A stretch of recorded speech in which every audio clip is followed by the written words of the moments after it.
as we should traveling be. back.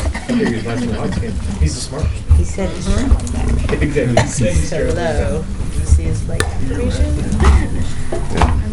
Traveling back tomorrow. When the last game tonight. Yeah. This meeting of the Rolling Meadows Committee of the Whole is hereby called to order. We think, expecting Alderman Diastis. He did let us know that he was probably going to have to be late tonight. No, it's not related to the Hawks. He told us that he had a business commitment going on, and that depending on how things go, he expects that he should be able to arrive late. And so we're still hoping that he'll be making it this evening. Of the 4 items that are on the list, the first one is in the first pole position for the reason we usually put things in the pole position. When there are people on somebody's clock who come out to visit us, we usually have them go first. But in this particular case, poor Mr. Perullo has been bumped at least once this year, and he's always gracious enough when we have a stacked committee of the whole meeting that he's requested just because of a particular month. And we say, would you mind waiting until a slower month? He is always very gracious and says certainly, and he makes himself available when it fits the agenda a little better, and we always appreciate that. With him this evening is Rolling Meadows representative at Meet Chicago Northwest on the board of directors.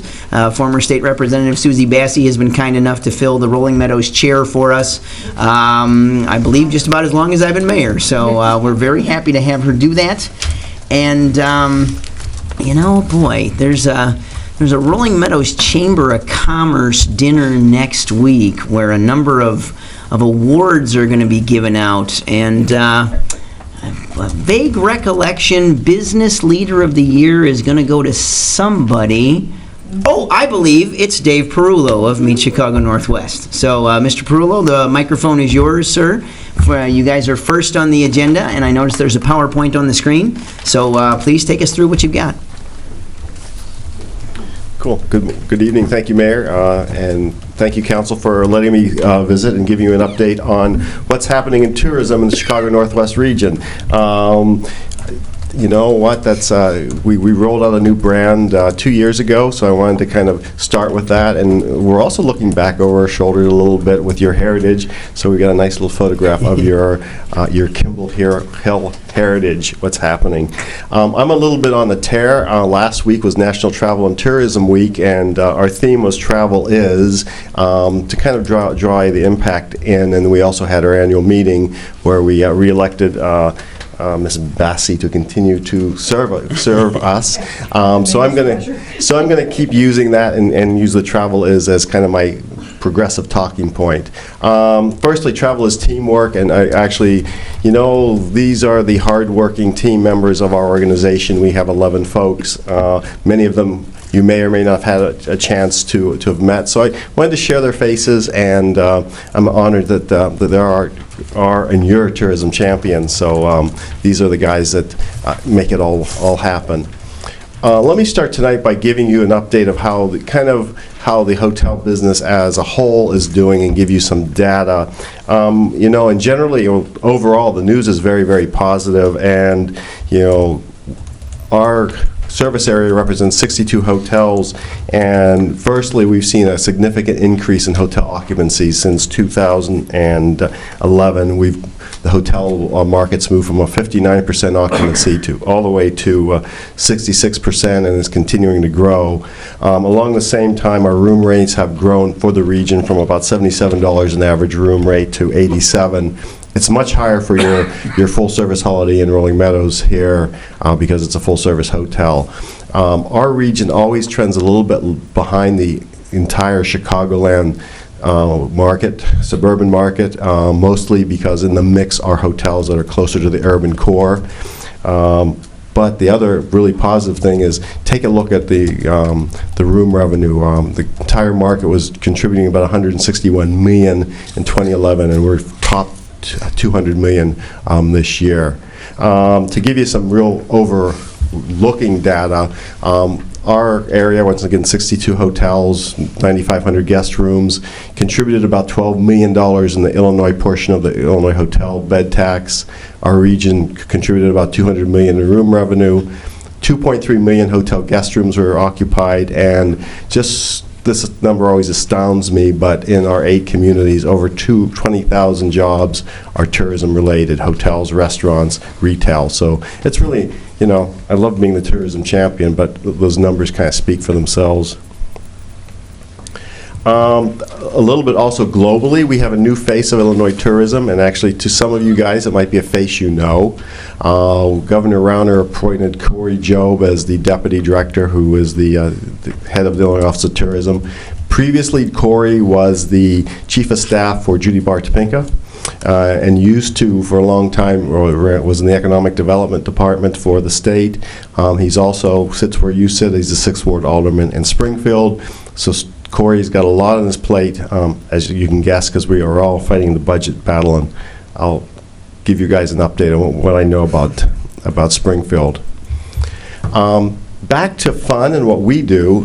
Travel is eventful. Our organization has been really lucky the past couple of years that I've had some strong folks, and we've done a couple events that I think are really applicable to your partners. First, we've been able to bring the Hospitality Expo into the Rolling Meadows for the past 2 or 3 years, and it's been at the Meadows Club, and I think the attendance has always topped over 600 folks. 2 public events. One that's coming up for its 4th year will be June 20th at Woodfield Mall. It's called Character Caravan.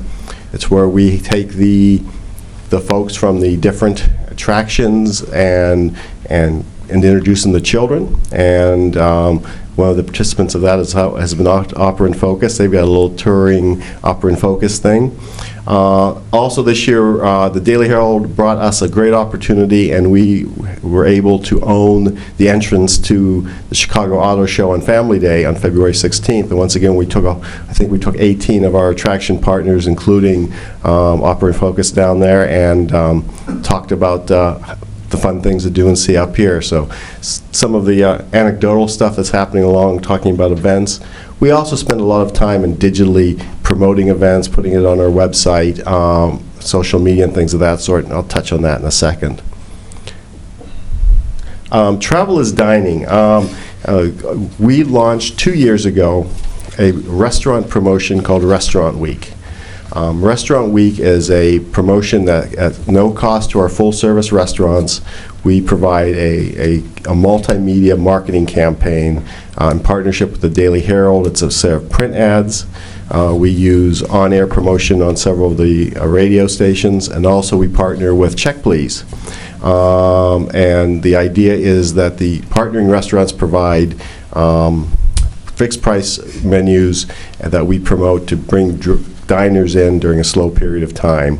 This past year we had 40 restaurants that participated. We had 22 restaurants that finally responded back, and they attributed over 5,000 diners to the promotion. I was telling the mayor about this. I think this is a real future opportunity for the city. We weren't able to engage any of the Rolling Meadows full-service restaurant partners. It's a non-cost thing, so we'll continue to advocate for it. But I really wanted to share it with the council because it's a free opportunity to your restaurants, and as you talk to them, we'd love to get them engaged. We started 2 years ago. We had 32 restaurants, I think. We grew to 40. So, it's people hearing about it. Great partner with the Daily Herald. Really had a lot of fun putting this one together. This is a shout out, I think, to your city. Travel's a lot of things, and festivals and food trucks. And Susie will tell you, I really have started lately to sit up and take notice of the impact of festivals. I haven't been thinking about it. And I'm going to tell you a story. I was at a neighboring village. Elk Grove started a series of concerts. And I took my wife there, and I kind of added up how much I spent in a day for one evening, and it astounded me. And I was like, yeah, festivals are impactful. We think of it as a local promotion, but this is something that brings people into our communities. We do it really well, a lot of our communities, including Rolling Meadows. So I did some really quick math, just so I chatted with Barry, and he thinks that of your farmers and food trucks, you get 1,000 to 2,000, so we average 1,100 attendees each. And maybe your Corn Fest goes from 5,000 to 10,000, so So let's say 14,000 attendees. If they're spending $40 per person in your city, that's $500,000. I mean, so wow, I think it's great. We talk about festivals a lot. I expect us to talk more about them in this upcoming year because we're really sat up and paying attention to it. Banquets. During the past year, we have turned more attention to focusing on the banquet segment for a couple reasons. One, through developing staff, we've been able to put a staff member who can spend more time to handle what we at the Bureau call venue leads. A venue lead is an opportunity that has 0 to 10 guest rooms, so it's generally an event. And in the past, we kind of treated it as a service type of thing.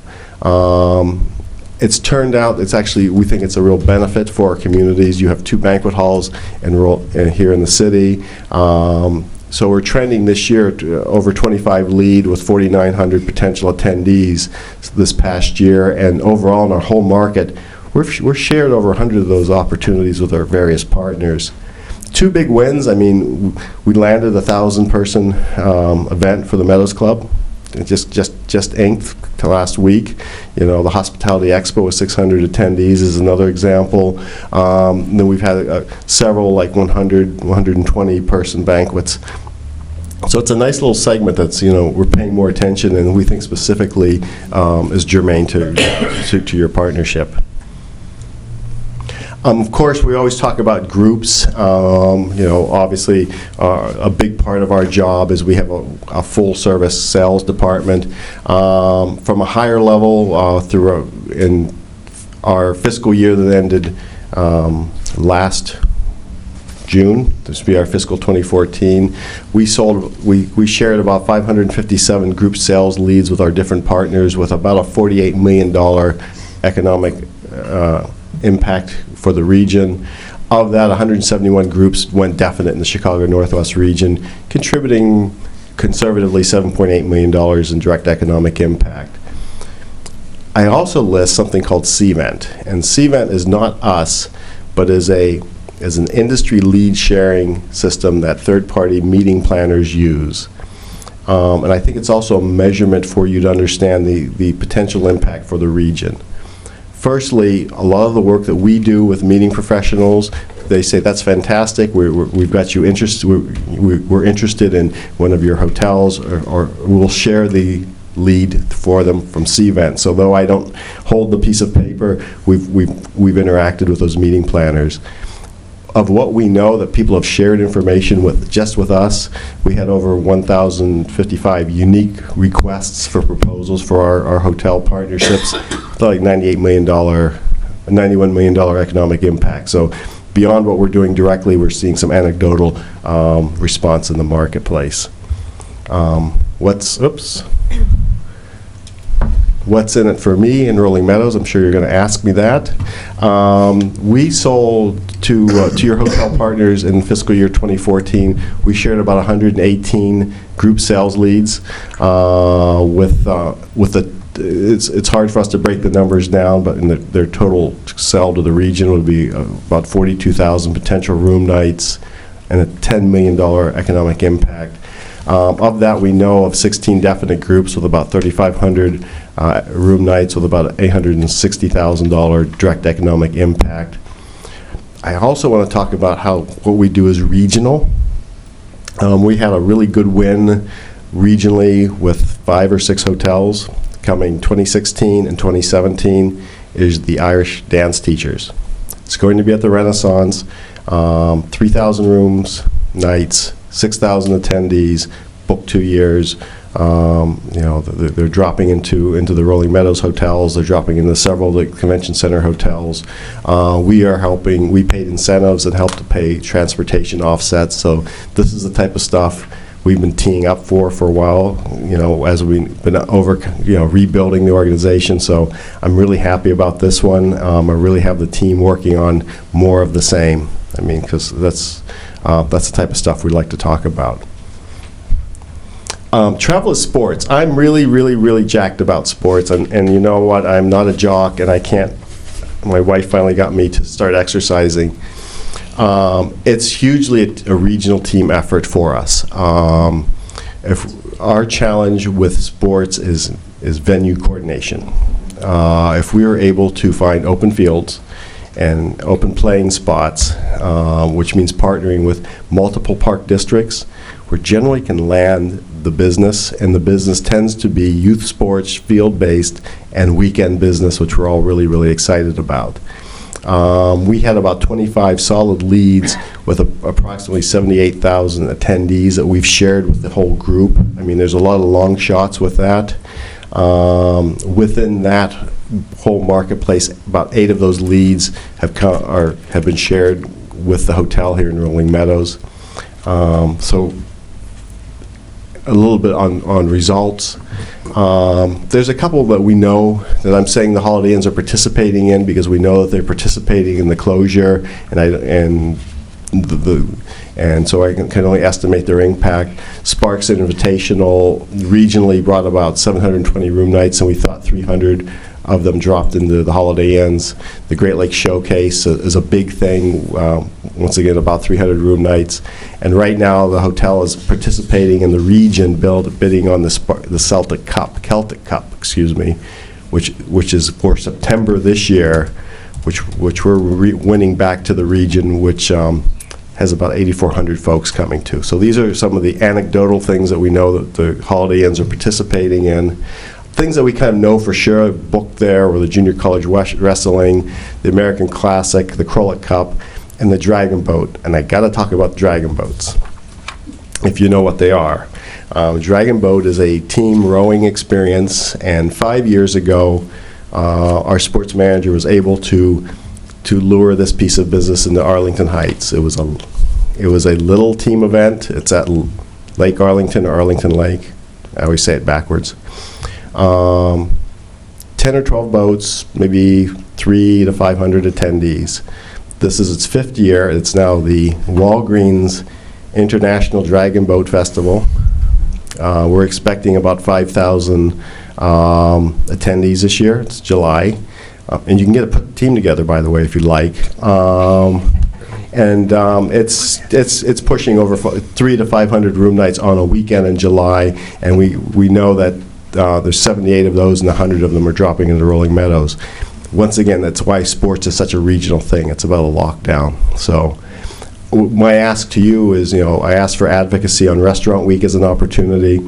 I really would ask you to be an advocate on sports and how it's regional, because we are looking at putting a blue ribbon panel together with some of our Park District folks that work with us now and kind of say, what do we want to win next? So that's what some of the stuff we're working on. Travel's getting there. I'm blessed. I have a talented group of folks that work for us, and when I first met you folks 5 years ago, we had a wonky name. A lot of people weren't so sure that we were relevant, and I came and made a pledge to a lot of our communities that we would become relevant, that we would redesign ourselves, and that we would be more community, to all of our communities, inclusive. And we went through the branding exercise of becoming Meet Chicago Northwest, and once again to promote our placement for the buyers to know where we are geographically. Meet, because we feel that meetings is our first market. It's also an introduction. Nice to meet you. And we also wanted to start showing that our area is sophisticated, it's attractive, it's affordable, and it's accessible. And along those lines, we have redesigned all of our deliverables. And we changed our visitor guide, which we produce 110,000, from looking like a phone book to looking like a lifestyle magazine.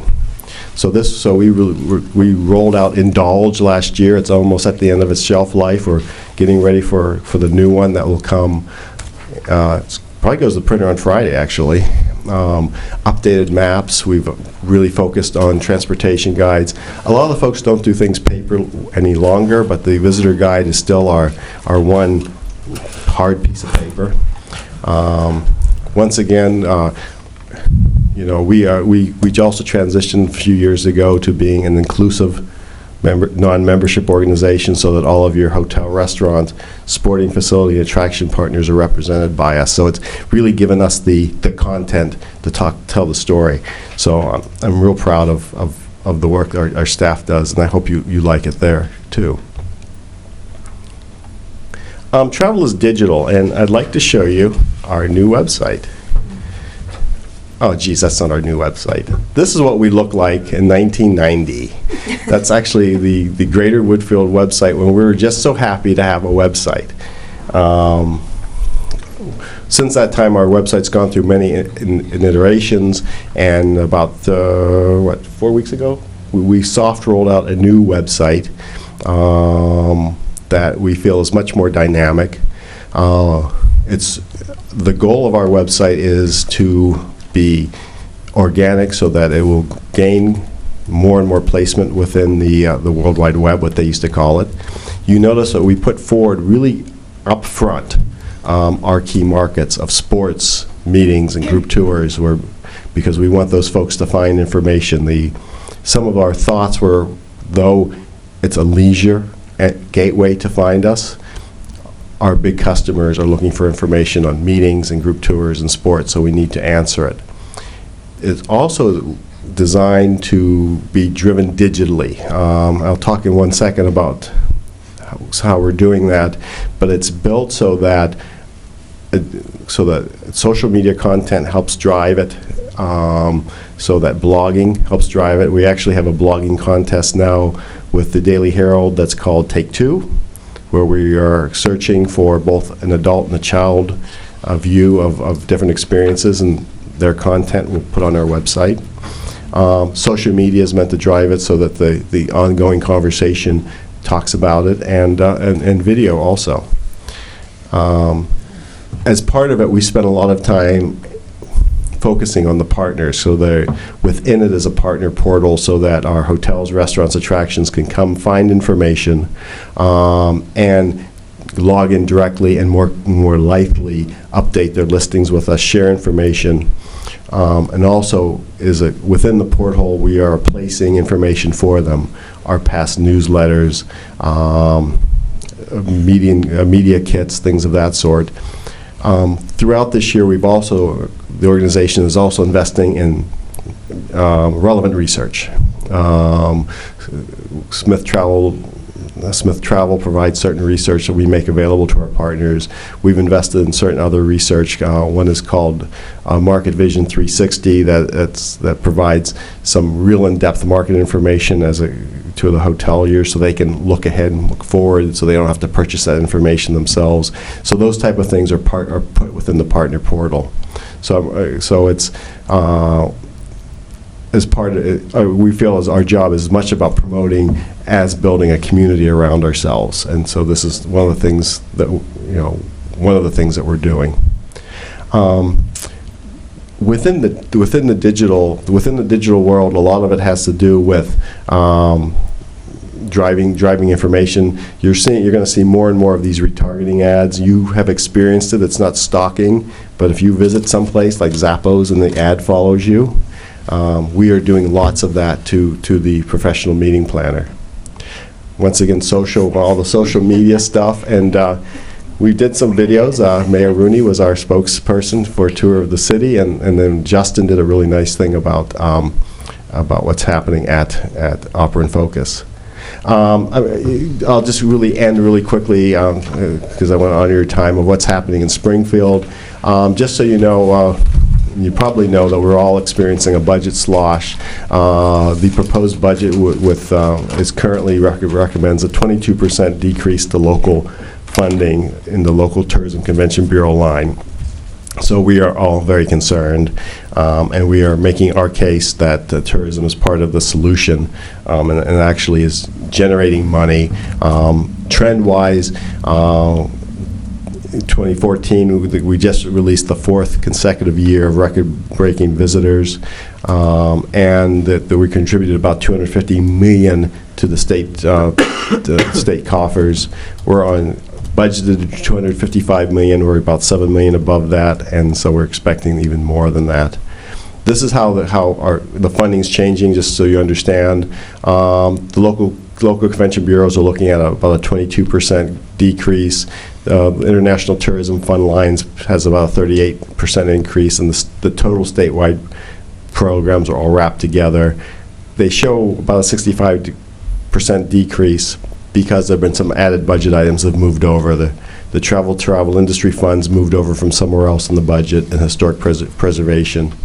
We're also the grants that we've experienced are no longer defined because it's within the budget argument, and then all the grant funds are being proposed to be merged into one tourism promotion fund. So our concern with that is that the local tourism bureau grant was always paid monthly. It was funded and paid, and now we're afraid we're going to have to line up. So I hate to end with the bad news because I had so much good news, but I think this is kind of a wrap up for you. I gave you everyone some copies of some of our new promotional items for you. I also gave you just a fact sheet about why tourism matters in Chicagoland, but on the back side is globally, U.S. Travel Association about how tourism affects the United States. So it's great bathroom reading. Tell them to take their vacations. Okay. My ending thing is this. Please take your vacation. Vacation, in the United States, we are work martyrs, and the unbelievable amount of vacations lay on the table untaken. So research shows that employees become better employees if they take their vacations.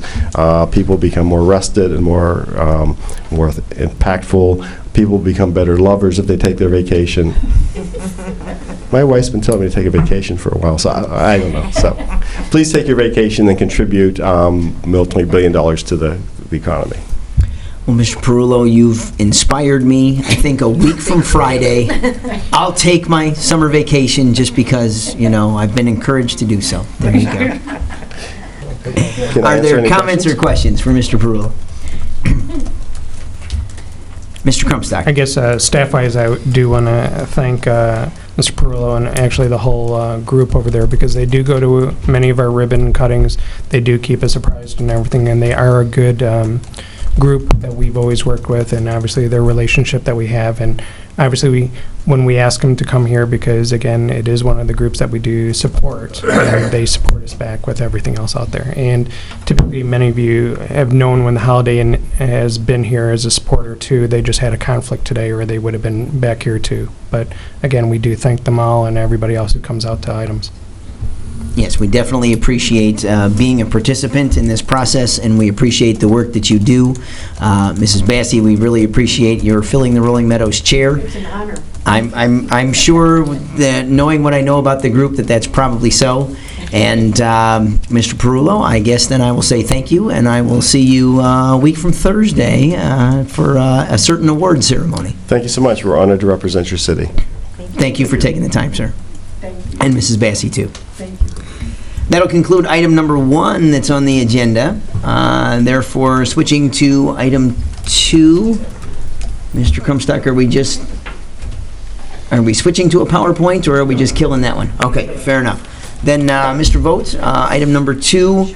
I know that you're not really solely responsible for this because it involves money as well, which is probably why Mrs. Gallagher is kind of shuffling forward as well.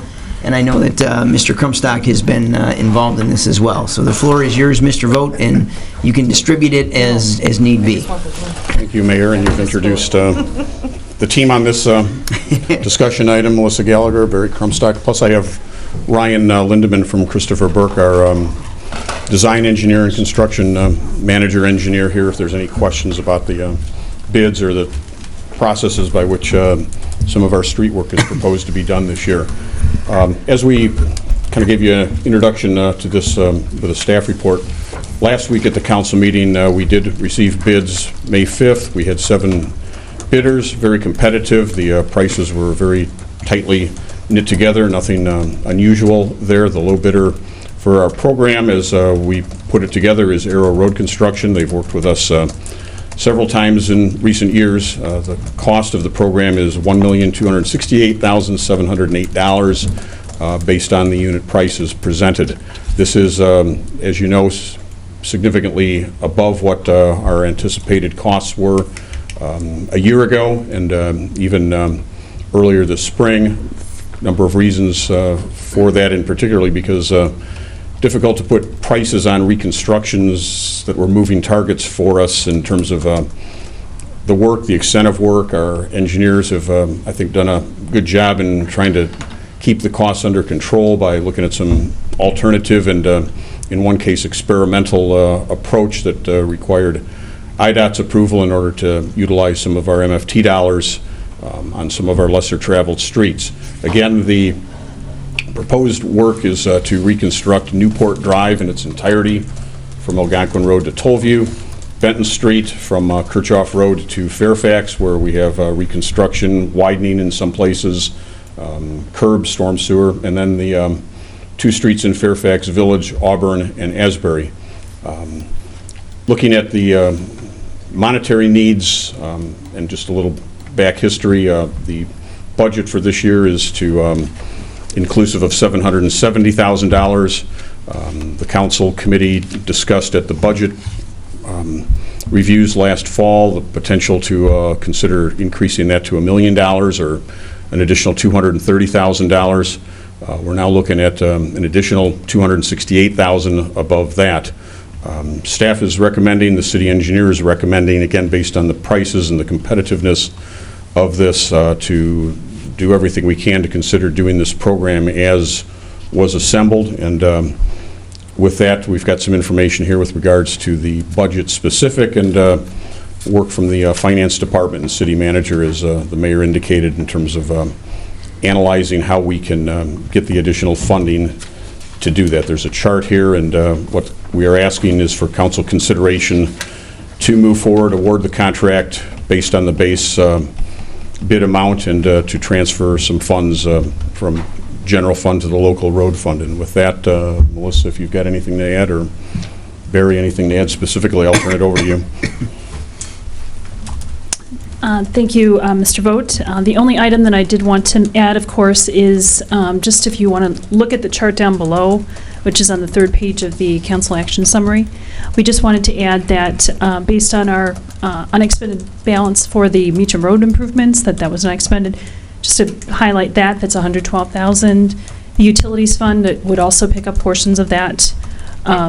So there's funding availability there, and then general fund reserves would be totaling $315,000. So below that, we have some city council direction requested after discussion, and the questions are outlined there. So anything further, we're happy to answer. Fair enough. Then I guess I would start with a couple of questions, if you don't mind.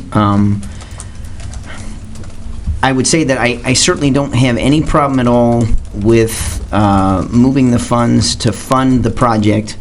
I don't have any issue. As a matter of fact, it's with the growing surplus that we're going to be seeing, or have seen, and will see in June. It's, quite frankly, probably not going to be the only dollars that I'm going to ask from the 2014 surplus. I think once Springfield has done its dance, and once the CAFR is done for the July Committee of the Whole, I plan on putting on an item to take at least another $250,000 from that overly healthy surplus. It's not a criticism at all, it's just a recognition of fact, and say it should really be going toward uncompensated absences. It should really be going toward payback of the vehicle fund. It should really be going toward some of the things that we keep saying we need to tackle, because, quite frankly, that's one of the two proper things you do when you have a surplus without a pressing need to build reserves, is you fully fund things, and the second thing you do is try to plan accordingly so that you don't have it again. A surplus is better than a deficit, but it's still a mismatch where, at some level, that's people's money that we took from them in taxes, and to continue to sit on it when you don't need to, I think this is a perfectly good use for it to fully fund something that everybody's talking about. But my concern, not with this particular proposal, but for going forward, what is going on with the estimates? If you look at the dollar amount that will be spent if this goes through, for almost that same amount of dollars, we thought 6 months ago we wouldn't even have to split any babies and make any choices, because we thought we could get Hawk and Dove and Benton and Kevin and Jessica and Michael and Auburn and Asbury and Arlingdale and Highland all done for this amount of money. And as you've pointed out along the way, and I appreciate your pointing it out along the way, it's not and I'm not saying anything's been hidden, you've put it right in paper. The doggone thing went up about $250,000, and then it went up another $250,000. What is happening out there in the construction world that's making these things shoot through the roof? Because just like we're going to have to do a little adjustment to planning to not have surpluses so high, we better adjust some planning for how we budget for this stuff. So I realize that's a loaded question, but there's something going on here that hasn't been before, and it's probably not just one thing. These estimates have turned out to be way too low. What's happening out there? It's a totally proper question to ask. We ask that often of ourselves, and it isn't just related to street work, as some of you may have, or all of you may have noticed, that we've been having to come forward to council several times in the last year to reject bids, because not only for equipment but for construction projects we have seen the costs go up. We believe that in part, and just talking with a different project engineer this afternoon, they're seeing that throughout the market. Part of it being the economy is good. Contractors that survived through the recession are probably trying to make a little bit up. There aren't as many contractors out there as there were maybe 10 years ago. It's not quite as competitive in some fields as we have seen before. Specific to the street program, we've previously pretty much estimated all of our street work needs based on resurfacing or patching and resurfacing, which is a pretty standard course of action.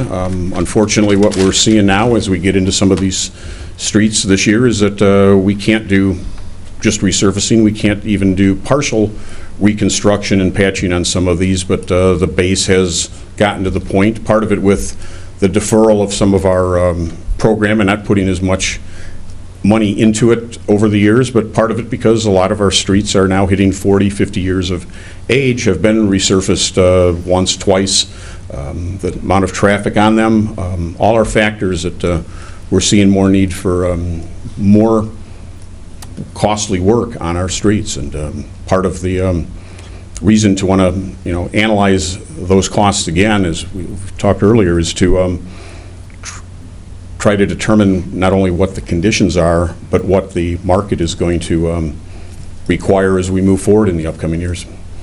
So then, could I ask a question that I'm kind of reminded of our absent colleague, or still coming colleague? A couple council meetings ago, when we were talking about getting some updated numbers, one of the comments that Mr. Diastis made was, well, but are we going to be drilling holes to check this stuff, or are we just going to be looking at things? I think that's a good point. Is one of the ways to batten this down to be out there taking samples as opposed to just going out and doing the eyeball? Not that the eyeball is an insufficient thing. I don't think it is, but if that's a part of these numbers, should we be drilling more holes when we do the estimates, to use the phrase that he used? I believe we should consider that strongly on streets where the conditions are questionable.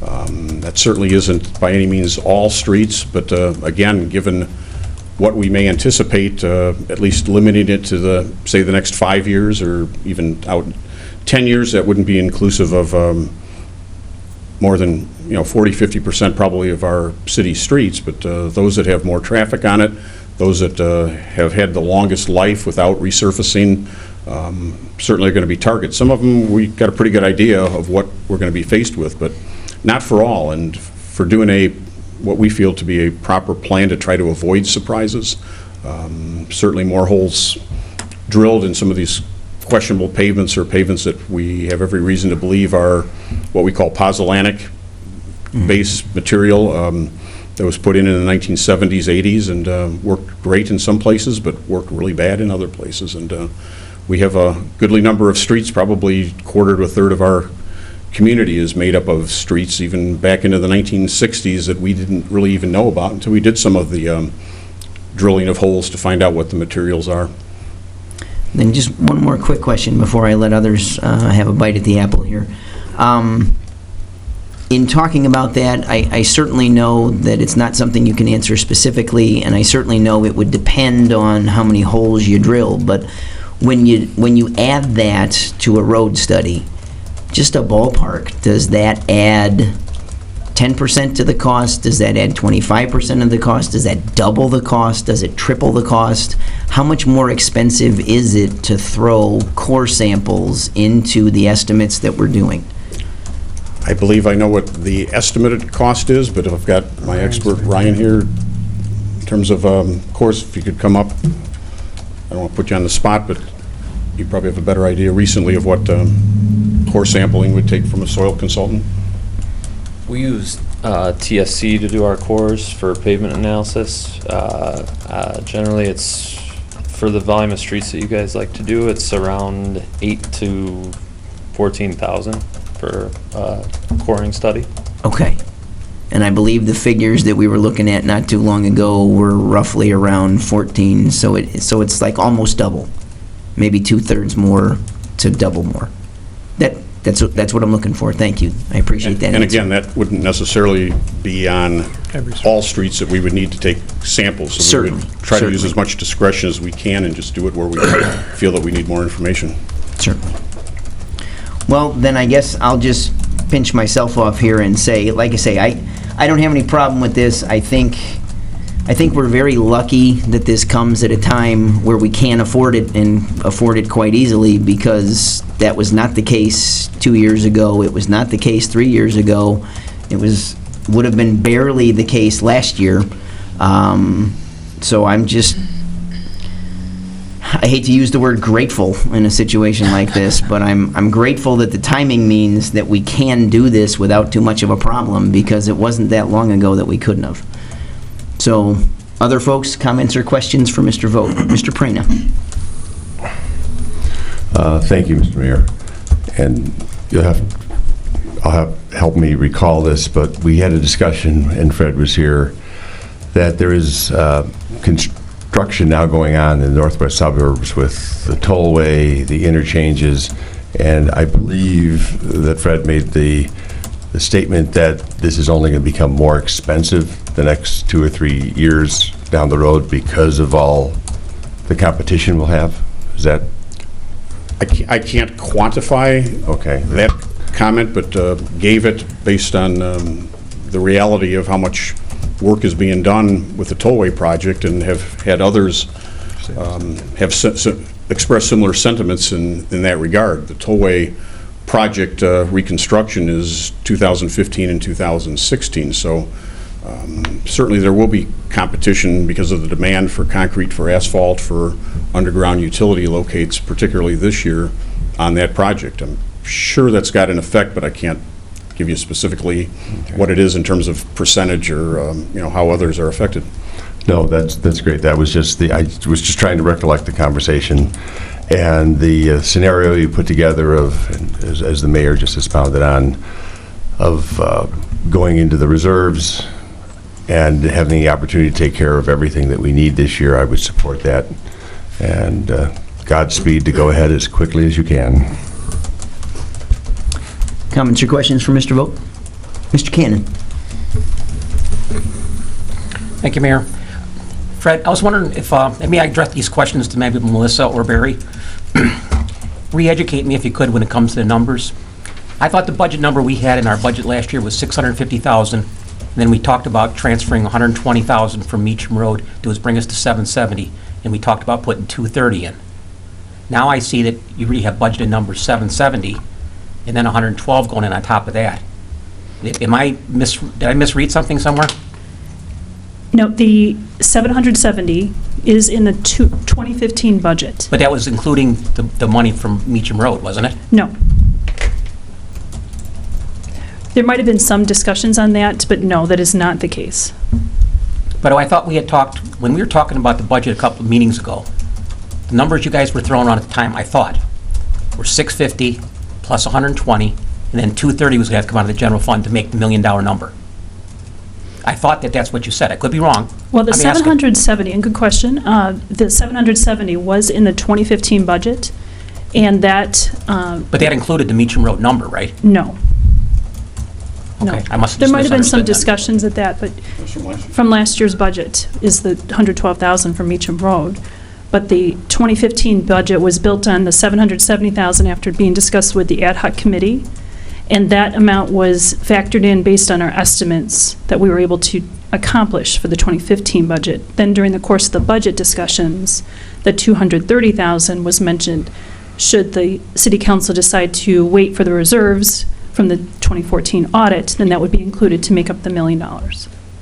So there was some discussion about the Meacham Road, but it wasn't per se included in the 770. But good question. Okay. And I get a question I direct to Fred. Fred, if next year we were able to get our bids out earlier, and I know you can't answer this specifically, but in general, would we have a better chance of getting better pricing if we got out earlier with our bids? The basic rule of thumb and belief is that the earlier the better. It's advantageous before the road contractors, concrete contractors get their work lined up. We see other communities nearby doing that with bids that go out in January, February, and contracts are awarded before the weather breaks. It, in my belief, would never hurt and could only help us. Is there something that this body can do to help you make that happen? Well, certainly the main piece of the puzzle to get to that type of schedule is to get our engineering design, determine what streets are in greatest need, what their conditions are, the cost estimating, and then determining dollars that are available early on. Certainly the dollars available can be plugged in as we do with our budget schedule, but we really would need to, at that point in December, immediately, once we know what is available for funding, put the package together and get it out on the street. So, Because last year, didn't we do that for you last year in a way? I mean, you guys did the cores on my street in November, I believe. we started in the fall.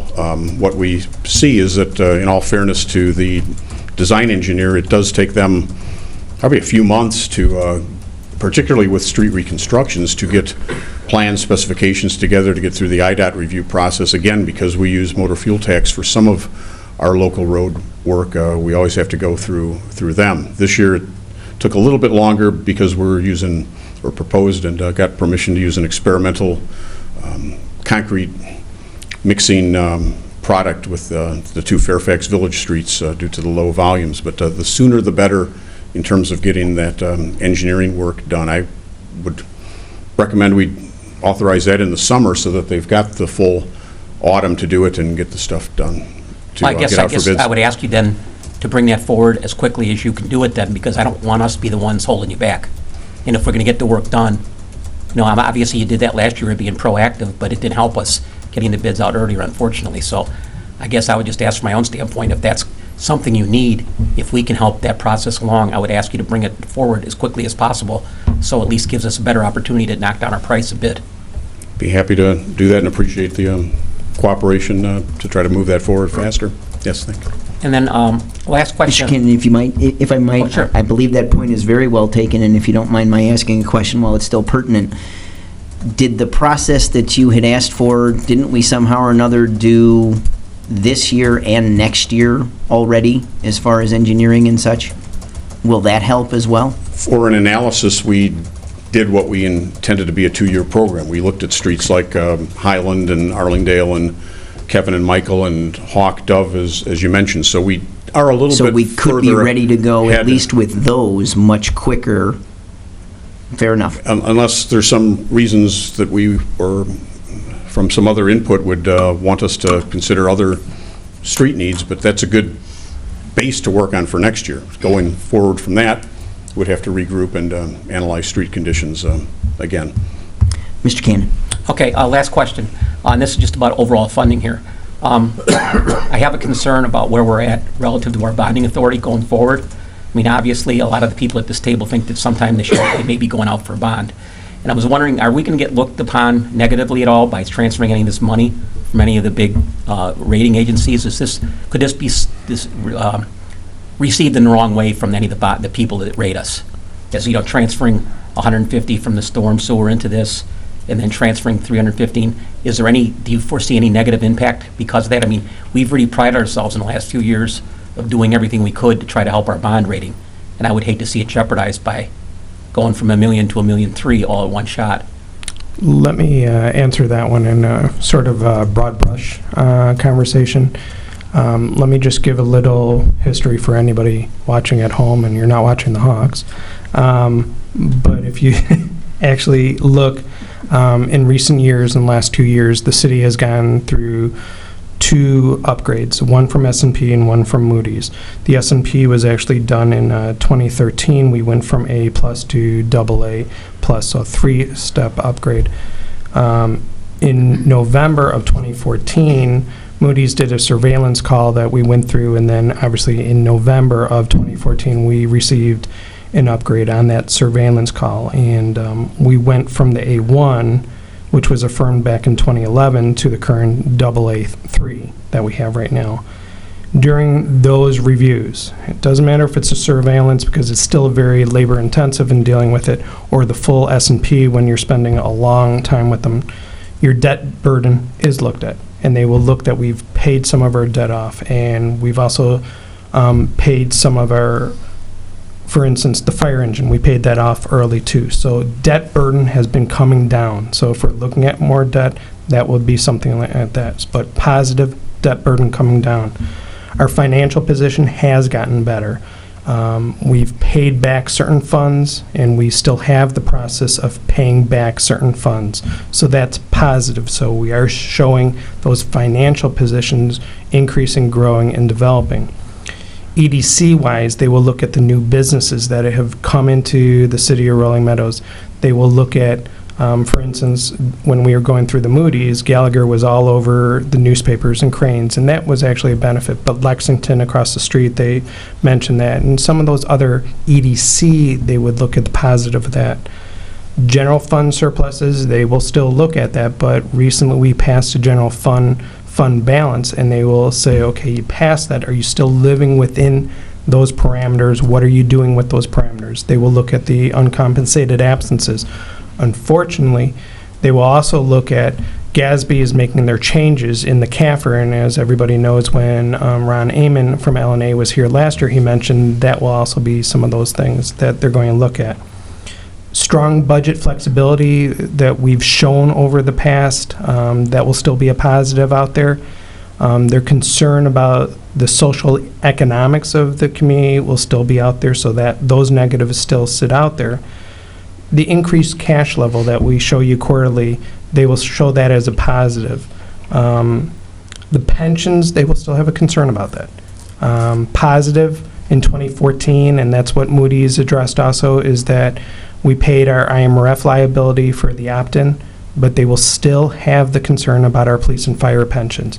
Now, yes, when we do talk to them, we do show what the council has proven for the last few years is that we are putting more into the 2033, but we are still not close to that 70%. So pensions will still be a concern, and I think that's something that when you look at Springfield, Chicago, that's some of the stuff that Finch, Moody's, S&P are addressing. And then they will bring up, just like they've always brought up in their additional points, where's your additional revenue sources that you're addressing. So the short answer is, I think when they reevaluate us, it will still be positive.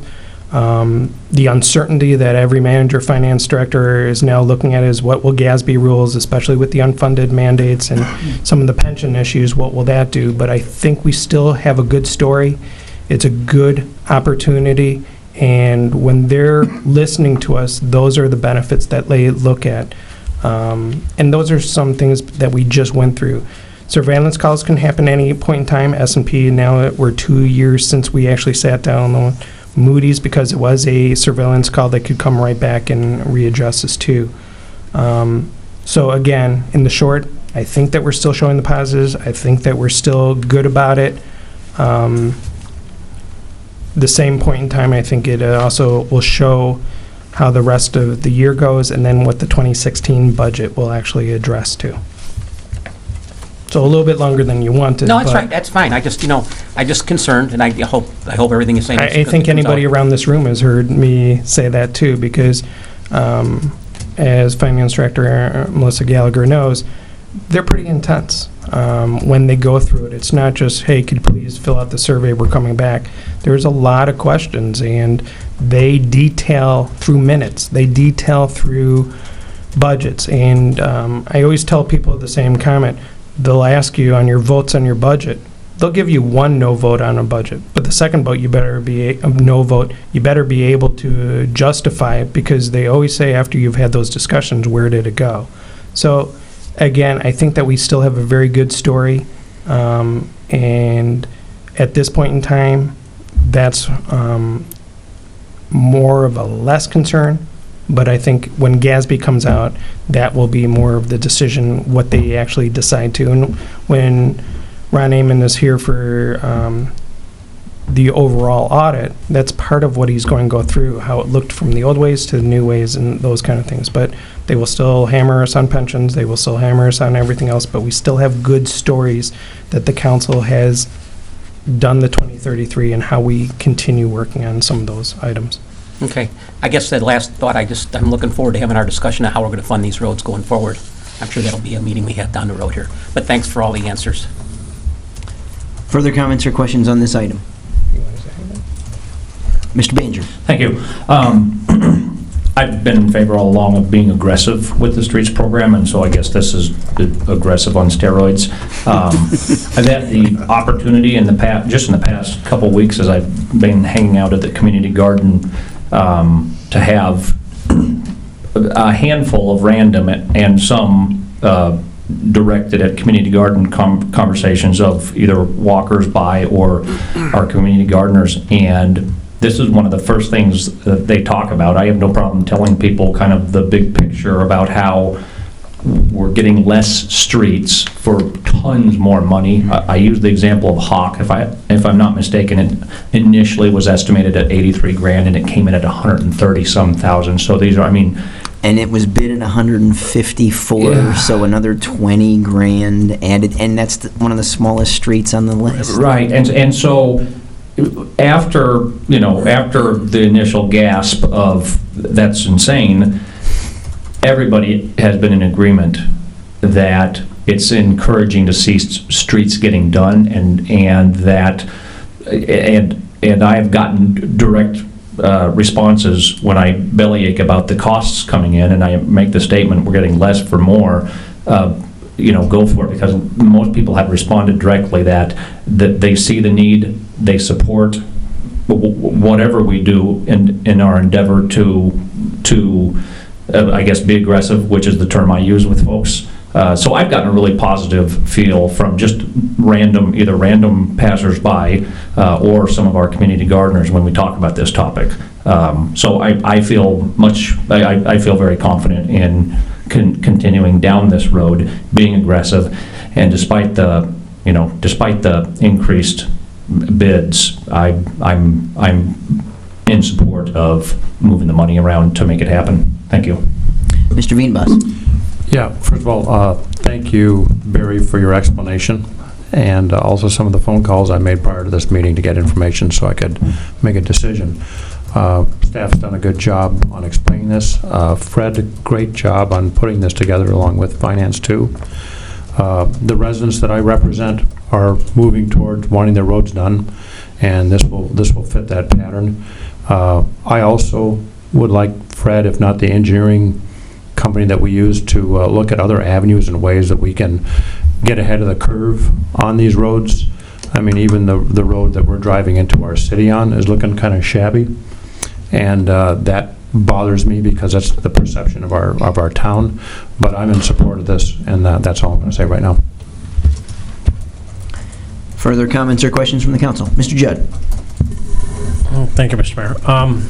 Melissa, if you could maybe help me, because I have almost the identical recollection that Alderman Cannon did, that we were going with 650 and the 120 was going to be moved over, because if I recall, we talked about that from the original day that we voted that down. Alderman Diastis brought it up and said, can we move that 120 and use it for other roads? If we didn't do that, how did we go from, where did the funding come from 650 to 770? Where did that additional 120 grand come from?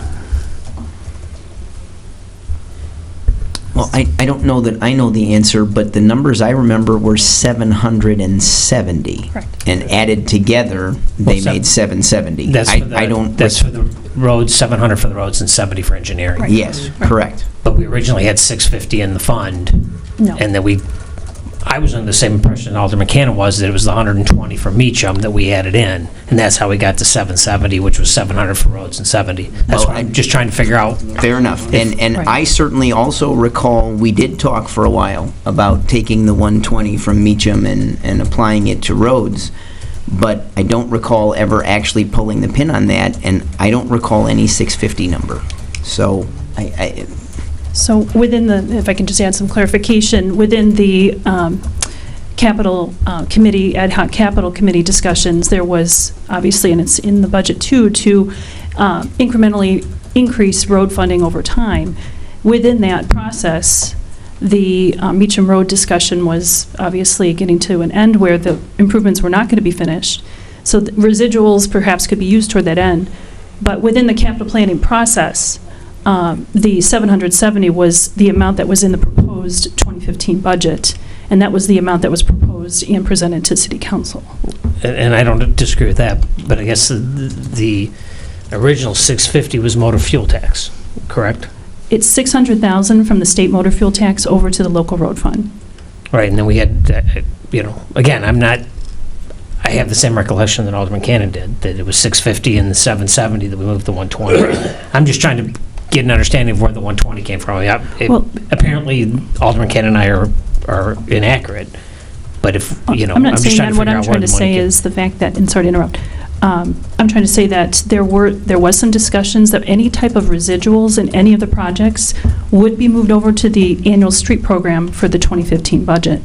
Some of that was Meacham Road, perhaps, in the discussions, but in the course of setting the proposed budget for 2015, the 770,000 was presented to the Capital Improvements Committee, and then also in the proposed budget. And then any residuals could be brought forth to that 770, whether or not, maybe that's the recollection, but that 770 was in the proposed 2015 budget. Okay, no, I understand that. I thought that included the 120. I guess where I'm confused is that if we had 770 and we knew we had the 112 or 20 from Meacham Road, why we would move 230 over to make it an even million if we knew we had 110 from Meacham Road, that if we had had that discussion and that wasn't part of it, why, I'm confused as to why we didn't say, well, we've got this 110 or $20,000 from Meacham Road, that would make it 880 and we'd move 120 over instead of 130. So instead of moving 230 over, that's why when we moved the 230, I was fine with it, because I thought we'd already moved the 120. But otherwise, I would have said, why don't we move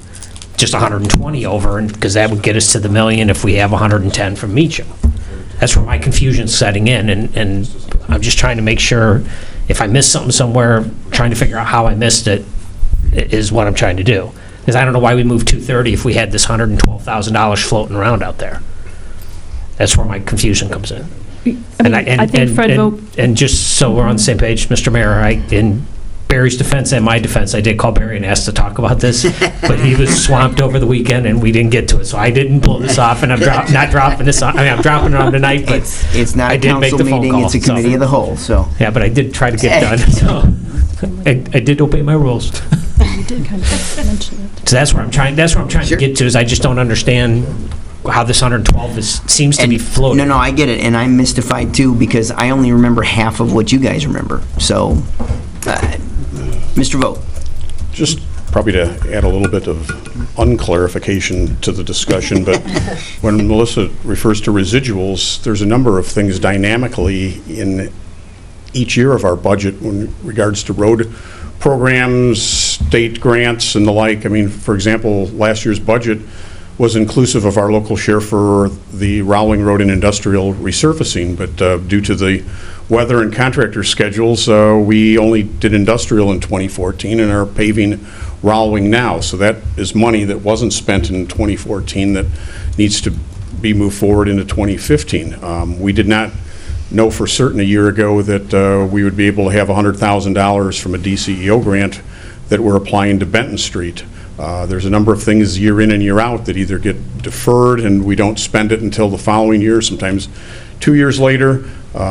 Bridges, in terms of inspections and repairs, we always budget $30,000, $40,000, $50,000. We don't always spend that every year. So another example on a small basis of what the residuals are. So that, what I'm saying is the street fund, motor fuel taxes fund is always dynamic in terms of what is spent year in and year out, because it doesn't always happen within the same budget year that you intend to spend it.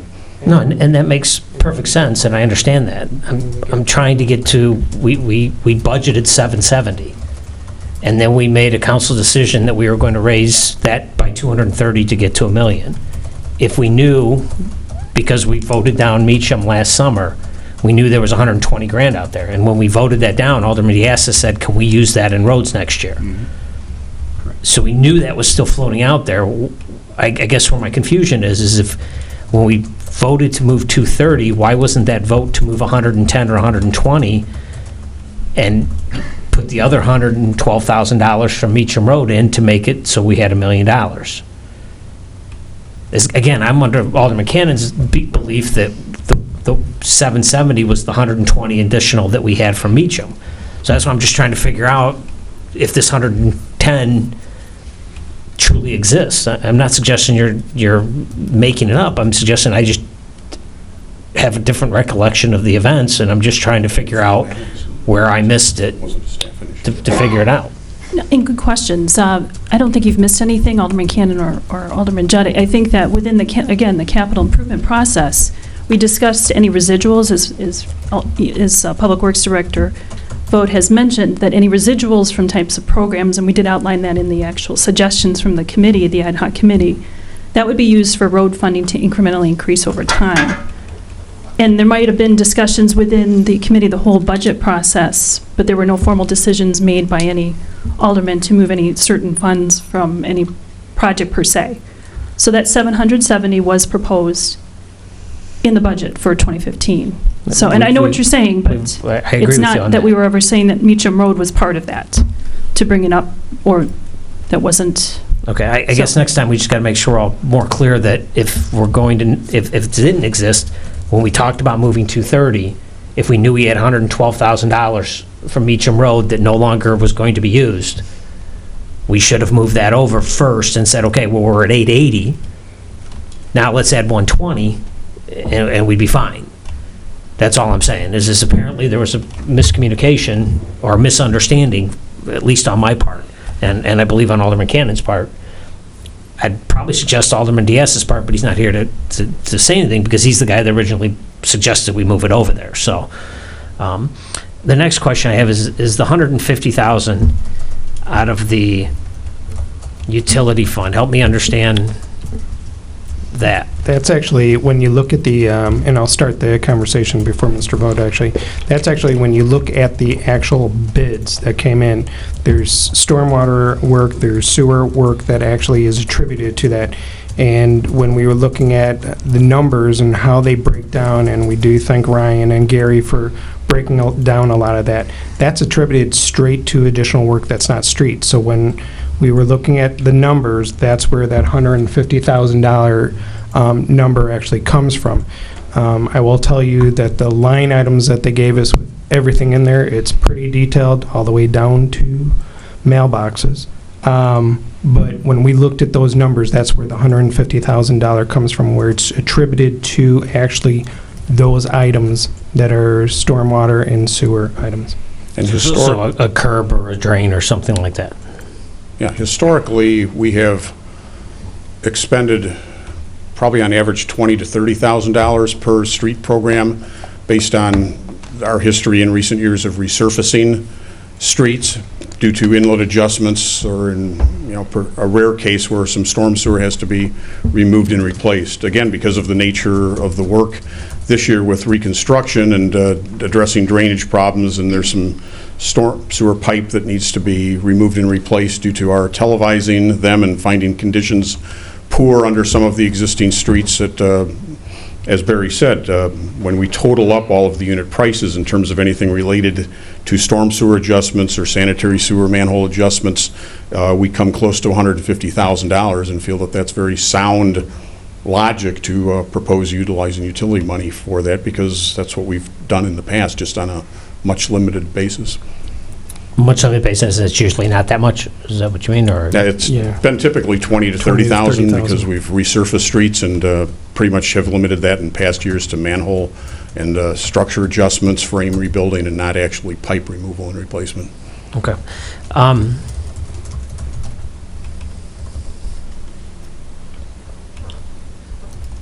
So what's the amount from the general fund that we're looking to transfer over? $315,361. So from 230 to 315. That is correct. So we're going up 85,000. That is correct. Or roughly 35-ish%. I mean, I guess I fully understand everything that's been said. I don't disagree with the concept of the roads and the fact that they're deteriorating and the fact that they get worse as time moves on. Where I have the issue is moving money. I'm not a fan of that. I've never been a fan of that since I've sat on the council. The 230 made a little bit of sense. Increasing it by a significant number when it comes to percentage terms, 35%, seems like a lot to me. I guess part of my frustration comes in is again, the 112,000, and I don't mean to harp on it, but originally Hawk was somewhere around 135,000, and we didn't say, oh, look, there's 112,000, we could do Hawk as well. Granted, it came in higher, but the point is that was never in any of the conversation, the first time, to make it $1.1 million and move forward. My concern comes that I don't like one-offs, and one time it's not the end of the world. But one of the things, as I recall from the Moody's and the S&Ps as well, is the fact that they like the fact that even though we had pension problems and we had other problems, we had actually put policies in place to address some of the issues that we had. One of the significant issues we have is roads, and we talked about this a couple of cows ago. And again, I think the numbers matter as to what they cost, but I think ultimately they don't matter until we figure out how we're going to fund them. And as Mr. Mayor, you allude to, we're grateful that we had a surplus this year. We might not have one next year. We don't know what the state's going to do. We don't know what the economy's going to do. We don't know what the Fed's going to do. We don't know a whole lot of other things. And moving monies like that is not something I'm a fan of. I think it's a bad precedent to get started on. It's not something I'm interested in. Again, if it was 230, no problem. But all of a sudden, and I understand your argument that the 150 is what it is. But again, that helps me clarify moving forward that when we say 770, there's not really 770. It's more than that, because whatever roads we do, if it could potentially be $20,000 or $30,000 or $40,000 more, depending on what we do, based on your exact argument just now, that if you do some gutters or you do some drains or something like that, it's higher. So it's just an interesting process that seems to come into play now, and in my opinion, it's for me at least, it's a little disturbing. So again, I'm not saying you're doing anything wrong at all. I just, as we learn these things and they come up, it just seems interesting to me. So that's just kind of all I have to say. Thank you. A couple of quick points, if it helps people go back. I can't find any reference in any of the budget documents to anything being allocated from Meacham Road, but I can find in the October 21st Committee of the Whole meeting, both Mr. Judd and Mr. Cannon made comments where they were under the impression that we were moving 120 from Meacham Road. Now, those were never answered. Nobody commented upon them. It's not usually our practice to do so. So I'm left with the assumption that perhaps, just like if we choose to do this, it has to take a resolution to make it happen. Without a resolution, it doesn't happen. Maybe we didn't do that. But I do see both of them expressed at the October 21st Committee of the Whole meeting of last year that that was the impression. And so if it didn't happen, it didn't happen, and it seemed like, from at least a couple gentlemen's perspective, it should have, and that's a fair point. I think I would also say, though, that there's been a few slight mischaracterizations of what's going on here. You know, an expression like using reserves should be used very lightly, because we're talking about a $2 million surplus. $2 million. This council said, geez, if we get a surplus that could be, you know, over $500,000, we would be willing to take 277 or 233 or whatever the heck the number was and move it on over to this if we can afford that. That's the mindset we were in. The surplus came out roughly 7 times that. People say, I don't like moving money. I don't like overcharging residents. And at some level, that's what a surplus is. And you're honor bound to use that money for the benefit of those people and not to just continually sit on it. I'm the person who stood up in front of the whole city in the city newsletter and told everybody when we took this chair, that's what we were going to do because we had a reserves crisis. And thanks to the decisions of this council, that crisis, well, and the work of the staff, of course, that crisis is no longer a crisis. So we no longer have any reason to sit on $2 million from 1 year. And it's a bit disingenuous to say, well, it's good that it's this year, we may not have it next year. We've had it every budget that I've been in this chair for the decisions revolving that budget.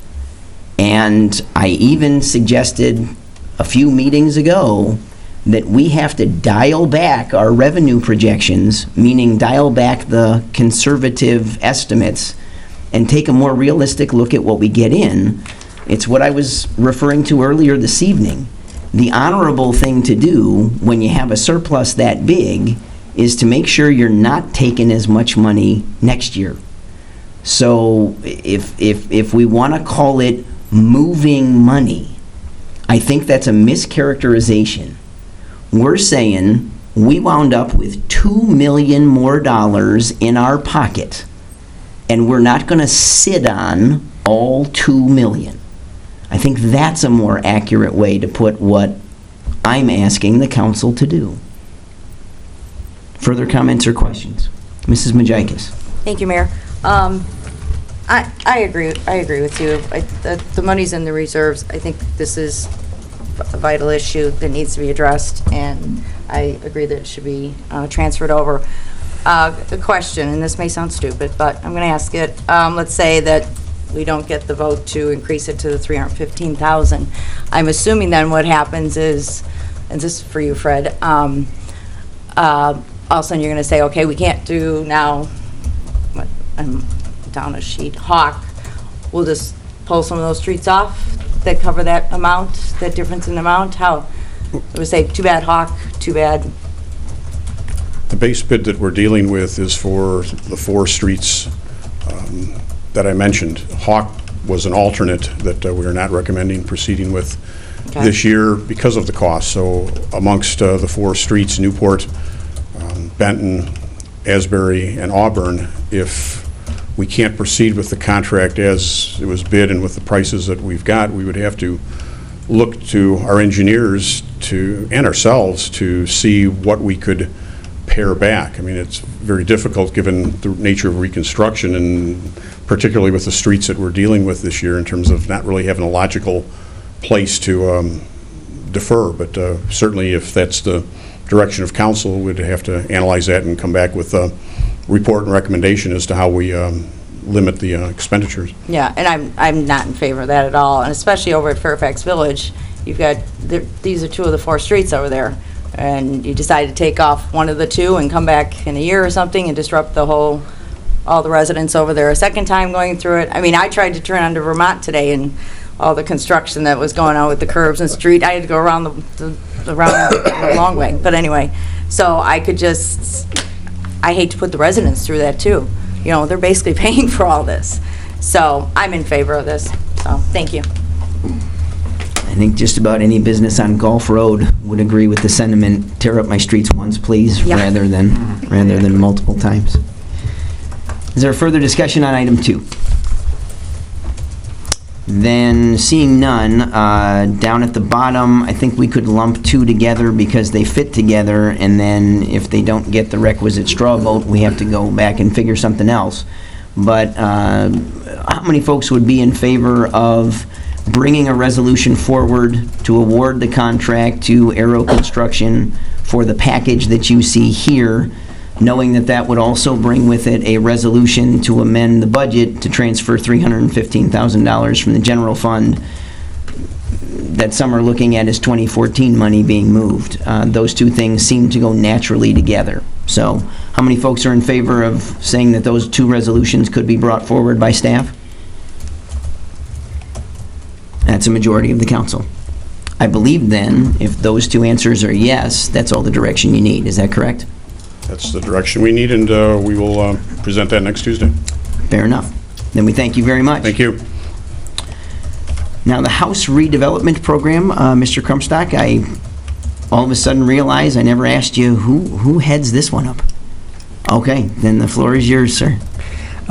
This is actually something that's come up. Obviously, certain residents have brought it up to my attention, and actually I've had a few discussions with some others in this too. And just for people at home, it is for discussion purposes, and it's to find out if the council would like to move ahead on this if next year or the year after that. And obviously, some of the discussions that we've talked about is that the economy is slowly getting better, and I use that to a point.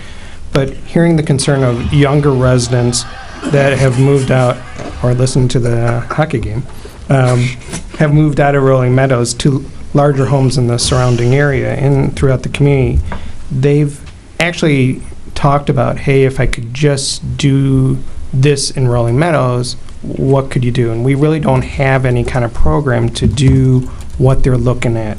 And from some of those discussions and actually looking around at some other communities, the items that are in front of you that I hope that you discuss, and these are not a broad brush, so if you have other ones, please bring them out. But if a resident completely demos a house and rebuilds it, the building fee would be half, so 50% discount for that project. Another one would be if a resident makes an addition that doubles the house, or then the building fee would also be half for that, or 50% for that project.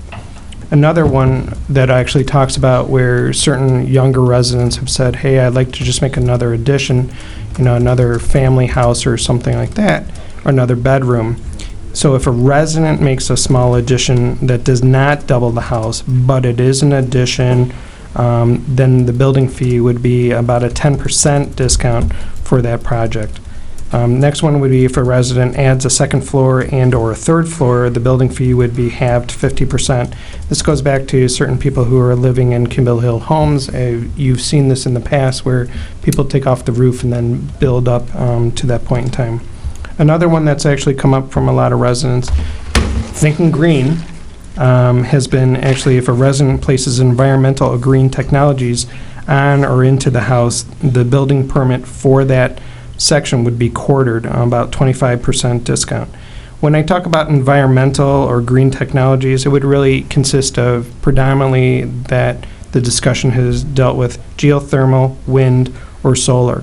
And wind can be actually a turbine that you see, some of those that you've heard about, but they also have smaller turbines that are more of a circular, and then the wind comes in. But it's not just the big one that you hear of people in place. How I have drafted this program discussion that we're having is that the program would only be for single-family residencies. The building or the program would only be for residents, not for builders. The word that I use are flippers, people who come in and then flip the house as quickly as they can. Banks, again, so they're not just turning around, or speculators. It really is for a resident, and those are the discussions that I've had. If this program was acceptable, I would run for 2 years. So a very limited plan for this. In the discussions that we're talking about, maybe 2016, 2017, or 2017, 2018. The reason that I put those two kind of parameters in there is because we've already mentioned we don't know what Springfield's going to do. So if you do 2016, 2017, and Springfield hits us with it, are building permits that much of a change going to hurt us? Potentially, but at the same point in time, this is just a discussion on a program. For purposes of the program, the resident must file the complete permit, the designs in those years. So let's utilize 2016, 2017 if we kicked off the program. By December of 2018, that project has to be completed and in full occupancy. So you're not going for an extended period of time. It's really to that point. This is what the program is for, 2 years, and then you have to complete it by that point in time. The other items that I actually mentioned are some of the other thoughts that have come out about it. There are positive and negatives. I was trying to balance them as I was going on there. There are always concerns on this kind of project, but it's really for the residents. It doesn't deal with a lot of the building permits that come in for renovations in the commercial and industrial area. It is just a discussion at this point in time. So my final comment before I turn it over, there are a lot of positives, there are negatives. I've seen other municipalities when they've done the green, their grants have encouraged people to do that. There's no way in my magic 8-ball that I would know how many people would even think about doing this. Again, these are just discussions that I've had with people. And again, it's just comments, reviews, and if recommended, then staff would work with the city attorney. I'm trying to get Jim involved on this. But we would have to make an ordinance, and because it is for a limited time, it deals with some of those other items. And that's the full discussion that I have presented before you. Comments or questions on this item? Mr. Print? Thank you, Mr. Mayor. I think it's a great idea. I have had discussions with residents concerning this. I did have a brief discussion with Mr. McCall because one of the concerns is, what if we had an influx of people coming in, and Mr. McCall was going to check out if we decide to do this for 2 years, because we can always extend it, is can we put a cap on it and say the first 15 people each year, if that's a concern. And right now, we're just at a point of discussion, but, if there is concerns about, having an influx, or maybe it would affect revenue, but I just throw that out there. But I think it's a great idea, and for people that have been around, there are some very neat homes in Meadows that were the original 2-bedroom, 3-bedroom. My father-in-law's $11,900 home from 1955 has been transformed a couple of times over. So I just think it's a great idea, and I support it. Mr. Manger. Thank you. I'm not a big fan of this. Actually, I basically picked out the negatives as Barry laid them out there. and one of the ones that I really keyed in on, I actually love the current mix of housing stock. The fact that there are so many Rolling Meadows ranches like the one that I live in, where a young family can move in and then move on. I have a handful of neighbors in my in my little Waverly Park neighborhood who have started in split levels or Rolling Meadows ranches and then moved on to a two-story. So they actually stayed either on the same street or within the same, two-block area. They just moved into a bigger house as their family grew. And I think that's an option if you really love this city, move on, or add on. And we've seen enough people add on that you can tell when there's a street full of ranches and then there's a two-story. Well, obviously they loved their house and their neighbors on either side and across the street and in their backyard enough that they just stayed there and added on. So that would, I like it. I think this would possibly, and Barry does point that out, it's the you don't know factor. It could change quick as people say, hey, here's an incentive, I'm going to go ahead and do that. And so it's an incentive, but I think the potential for transforming neighborhoods is there, and I just don't want to support that financially as a resident. Also, I think, and I think we had this discussion when Alderman Diastis brought forward that D plan, where it would incentivize businesses for doing stuff that, like I had said at the time, they might do anyway. So we basically lost money that we otherwise would have made anyway. And then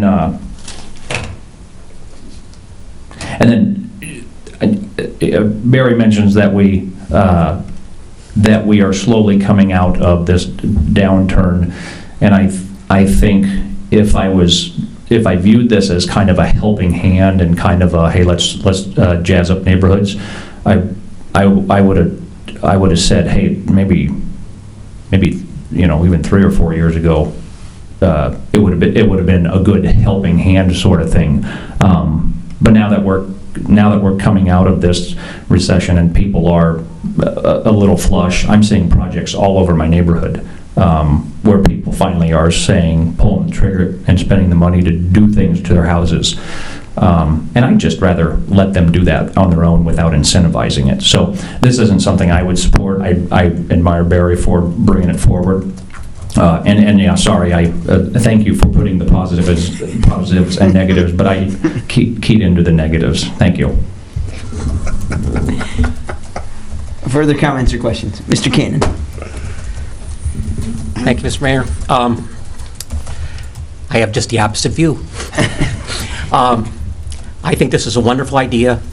If you drive through Palatine, which I do quite often from where I live, if you drive through Arlington Heights, you'll see a lot of blocks with 1 or 2 homes that have been completely rebuilt. It just does nothing but good things for the neighborhood and for the city. I would actually offer to expand this a bit. I don't know why we would discourage builders from participating in this. If a builder was willing to come in and knock down 3 or 4 houses and put up 3 or 4 really large homes, why would that be a negative? I mean, as a group, we've decided in the last year, correct me if I'm wrong, we've approved a number of B1B tax things for industrial companies. We're in the process of approving something for Gallagher in the tune of $20+ million, but yet we're not willing to spend a couple $100,000 to help the individual residents make a project more profitable for them, or not less costly, I guess is a better way to put it. I just see nothing good but good to come from this. I don't see the negatives at all for us. We would get a better tax base, and neighborhoods would change from a positive standpoint, and I don't think you'd have to worry about a mass entrance into our town. I don't think people are going to come flying just because they're going to get a 50% reduction in their building fees. I think the idea behind it is great. Now, I guess the one thing I'm a little bit nervous about is I would hope if we decide to go forward this, that Barry and staff can come up with a program that's easy for them to administer. I'm assuming we'd be looking at some kind of a rebate after the thing was done. I just would not like to make it any more difficult for you guys where it really becomes a burden to get the proof done. And that's what the discussion is for, because again, no magic 8-ball, but again, with everything changing, you do want it to be streamlined. And if it does need to be a rebate, then it would be just like what we do with escrows for the people giving their bonds for their points in time. Right. So from my standpoint, I think it's a wonderful idea, and thanks for bringing it forward. Further comments or questions from the council? Mr. Judd. Thank you, Mr. Mayor. I agree that this is, in my opinion, a good thing to do.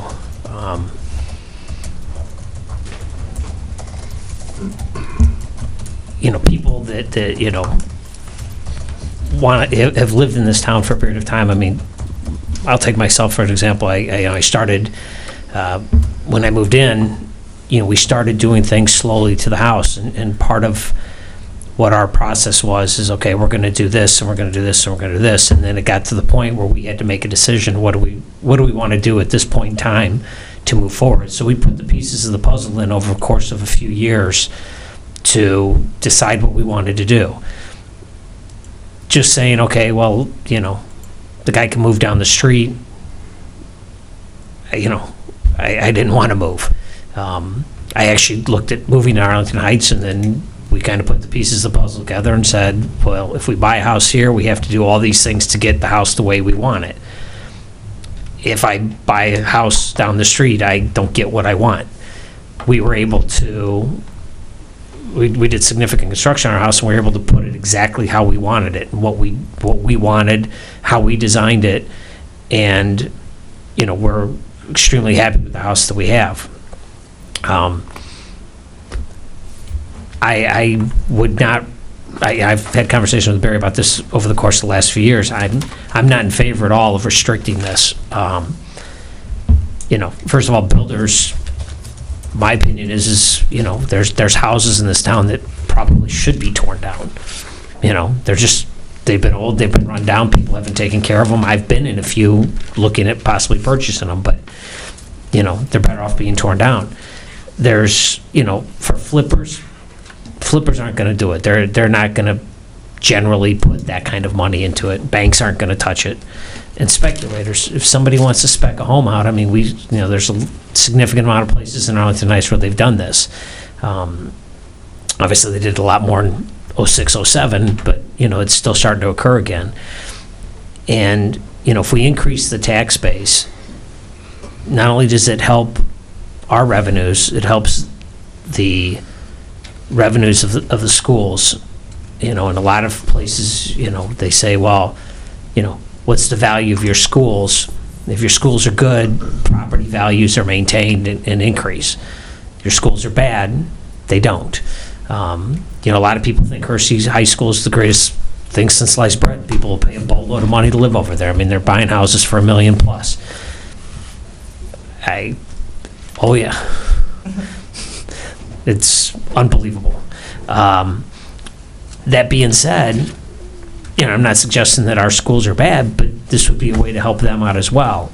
And, while it changes the EAV, it doesn't do it significantly in the sense that, even my house, my EAV didn't change for a number of years afterwards. I think they give you 5 years, but I could be wrong, because it didn't seem like it hit till about 2010 that's when I got nailed. But yeah. For the people that say, well, the argument that's going to, that could be brought up that, it's going to price seniors out. Most seniors on our senior freeze. They freeze the AV anyway, so it's not going to matter. But this helps everybody's value of their properties go up. I mean, I'd love for all of my neighbors to tear their roof off and expand their house by 50%. It's only going to increase the value of mine. I like that. I think it's also going to help the neighborhoods as well. I mean, if you look in some areas, and there's some areas in Arlington, there's some in Palatine where the value of the homes and the caliber of resident that lives there is not something that's desirable. Unfortunately, we have a couple of those areas here in Rolling Meadows. Those aren't going to be changed because most of them are, apartments and whatnot, but there are certain areas that housing's the case as well. So I think that I really don't see a whole lot of downside to this. I think that if we can continue to increase the tax base, which is what a lot of the reason our neighbors are able to pay some of the things they do and spend the money they do. You've got $1 million house sitting somewhere versus a $300,000 house. It doesn't take rocket science to figure out you can get a lot more in taxes. And you don't tax the resources of the community anymore. One of my beefs when they wanted to build the apartment complex over at the old Dominic's was they don't pay their fair share of taxes, and you overtax the resources of the community. if, you know, my house, I haven't changed what I use. I still have 3 people living in my house. I don't have any additional water. I don't get my street plowed any different. I don't get, you know, anything different than what I did before, but I pay a significant amount more in taxes. So I think that it's a good thing. I think we want this, but I sure would not be in favor of, you know, taking builders and speculators and saying no. I think you want them in. I think, you know, I like Alderman Cannon's idea of this just be a rebate once you get full occupancy of the house. You know, rock and roll. And just to add my 2 cents, even though it doesn't matter at this point in time because it's not part of this package, but I would almost even go a step further. And if a builder or spec guy comes in and tears down a house and pays whatever $200,000 for a house, tears it down and puts up a $700,000 home and goes to sell it, I'd be interested in giving him 50% of the sales tax that we charge. It's $3 real estate transfer tax because we charge $3 per thousand. So he's already paid. Well, he hasn't. The seller paid it on the $200,000, but if he has to pay $21,000 on a $700,000 home, I'd knock 50% of that off as well to try to get increased, you know, activity. So those are my opinions. I think it's a great thing. I see no downside to it. Thank you. Mrs. Majakis. Thank you, Mayor. Jeannie, you might want to take special note that I partially agree with Alderman Judd, because that's unusual. No, the only thing I'm on the fence on is with a builder, and I guess kind of because I like to see that it's something that's an incentive to the actual residents, you know, not someone that's coming and buying and turning around to sell it real quick. But I wouldn't ixnay just because of that, but it's just something I have to think about. But I think it's a great idea. I would be in full support of pursuing this a little further and getting more information about what we'd want to do and stuff. You know, I think it will help to encourage people to do incentives, or the incentives of it will encourage people to do improvements. So many of the houses, we've got such great sized lots and everything that there's the room to do it, where some of our neighboring municipalities, you got a postage stamp. I know I saw quite a few today, and it's just amazing what we can, when I taking people around, they're like amazed how big our lots are, especially in, you know, like Kimball Hill, that they're above your average size. So I think it's incentive for the residents to make the improvements to their house. It's a positive for me, so I would support further work done on this. Thank you. Mr. Veenbos. I'm also fine with it, and I believe with our great community development group and our inspectors that will be done right, so I'm fine with it. Seeing no further comments or questions from the council, I'm just going to throw in one tiny thing. I don't think you want to be messing around with turbines. I think I've talked to a bunch of people, you know, panels on a house, great, have at it. I don't think you want to be messing around with turbines because you're going to get people complaining about them and so forth and so on. Just a tiny little thing. So, if it's all right with the council, I think I'd like to ask a couple of questions just based on the way the discussion has gone. The first one will be how many folks are in favor of the staff bringing forth something along these general lines that you see here in the packet. And I say that because it would allow them a significant degree of freedom based on incorporating things that they've heard tonight that'll be in the minutes and all the rest. But I think a second question, if a majority of the council is in favor of that, which I think from the conversation it will be, what should the default be on residents versus residents and builders? I have heard a little bit of disagreement there, a little bit of mind making up, and so we would simply have to just pick one that would be the default. Either they bring it forth as residents, and if you wanted to apply to builders, then you would amend it to do that, or we have it apply to residents and builders, and if you decide you don't want to do that, you'd have to amend it to take it out. I think they do have to come forward with something. Either option could be amended. So if there's no objection, I'm looking to ask those two questions in order. Is there any objection to asking for the straw votes that way? All right, then those in favor of having the staff bring forward something for our consideration based on these general parameters, please raise your hand. And that's a majority of the council. Then the second question is, again, would the default, would what they bring forward start with residents and builders could be added as an amendment, or start with residents and builders could be deleted as an amendment? How many folks would say, please bring it forward for residents only, since that's what was proposed by the staff? They get the consideration of having it phrased their way. How many people would say, I want it brought forward for residents only? How many people would say, I'd like it brought forward for builders and residents? That's a majority of the council, so you should bring it forward with that small change to item 7. Is there any further direction that you might need on this one, Mr. Crumstock? No, and the idea is we'll bring something back. I'll try as an ordinance, but if I need more clarification when we play with this a little bit more, we might be back for another cow, but. Understood.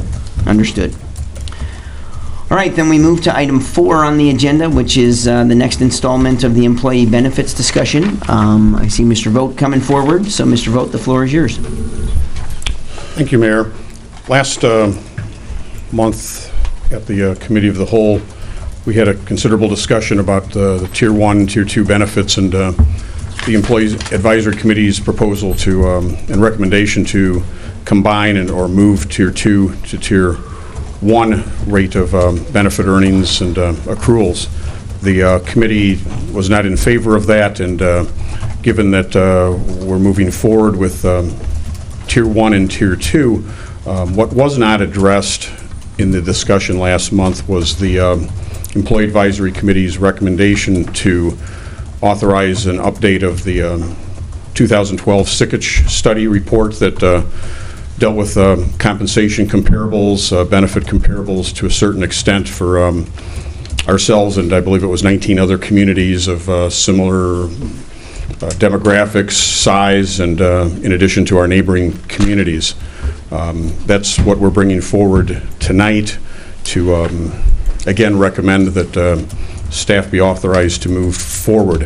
One of the things that in our subsequent Employee Advisory Committee meetings of concern is, again, the disadvantage that we see based on the Tier 2 benefits, the vacation and the sick leave in particular, are so much lower than what our Tier 1 employees get, as well as what we see comparables in terms of the other communities in the area that we do have some information on. We think that's very important for a full review of where we stand in terms of moving forward in terms of our competitiveness in the marketplace with regards to new employees. And we also had some discussions in past meetings with regards to not only recruitment but also the retention of employees, and from a standpoint of valued employees that we would like to see stay here and career themselves, or at least to a certain level of expertise, and everybody's always got a chance to move on, but when we're seeing employees leave us after a year or two, and again, this has only been in effect for 5 years, but we don't like what we see in terms of that trend, and feel that because our benefit and accrual limits are so low, that we ask and recommend to the council that we look at these further. And to do that, we believe the right way is to have the study updated with additional information. It's been 3 years in terms of not only salaries but also of benefits, and the report that was done in 2012 touched on things such as vacation and sick leave and other things in terms of numbers, but really didn't delve into how accruals are managed, retained, what they do in terms of uncompensated liabilities and the like. So our recommendation is to, at this point, have authorization to do that report, and certainly that'll take a little bit of time to do. We feel that as a committee we can move on with some of the other topics in future months that are on the last page of the report here for future meetings if council is desirous of doing that. That's our presentation for tonight. And it seems like the essential question is the council interested in updating the sickage report? Comments or questions on that topic? Mr. Prana. Thank you, Mr. Mayor. Just a couple of points. I believe it was a month ago that you had a slideshow up there that showed that we have had a period where, and correct me if I don't remember all the points, that we, our employees had a negative impact on their income over the last several years. Is that I'm not sure if that's correct, but help me if I'm... Well, that there were years following a period of steady increases in real wages. Recently, over the past 4 years, different for union, non-union, there have been some years that when you take cost of living adjustment allowances into effect, there was a decrease in what are called real wages. And there were two different patterns, some red, some green. Okay. Thank you. You said it a lot better than I could have. And so as a result, after looking at that, and I don't go anywhere without it, without my sickage report, I would be in favor of having staff commission a new report, just so we know where we are in the ballpark. Thank you, Mr. Mayor. Mr. Banjo. Thank you. I have a question for Fred. Do you recall how much the original report cost? I'll turn that over to Melissa, who knows the exact numbers better than I. I did make sure, I thank you, Mr. Banjo. I did look that up before we came to the city council meeting, so that was $12,000 that we spent with sickage for Dr. Kuhn to complete the report. Okay, just because when I saw the estimate of 15 to 30 grand, I had sticker shock, and I guess one of my questions, and this is kind of based on a recent discussion we had about those one bid jobs. If they're going to start from scratch, because I would assume they would, are there other companies that do this? So we could actually get some estimates from at least two companies that could play off each other, and we could at least get an estimate. I'm not saying I would support this at this point, but at least get a lower estimate. This was kind of amazing how it almost seems like you kind of have a framework, but it's going to cost twice as much or so than it initially did. I can actually answer part of that, because when we originally chose sickage, they were the lowest responsible bidder when we did put on our RFP for this services. And obviously, we refer to the sickage study, but if you go back a little bit farther, we had the Center of Governmental Services at NIU actually do a study before that, and they were the lowest responsible at that point in time. So yes, we can get other people to bid on it. The pool has changed a little bit, so testing the waters is out there, but at the same point in time, we understand what you're saying. Okay, and thanks, and I would appreciate that. Secondly, and I guess I'm not in the business of evaluating compensations, but is 4 years a typical refresher point? Typically, many municipalities, it runs with their contracts. So if they have 3-year contracts, every 3 years they're in the market out there looking at salary benefits and everything else.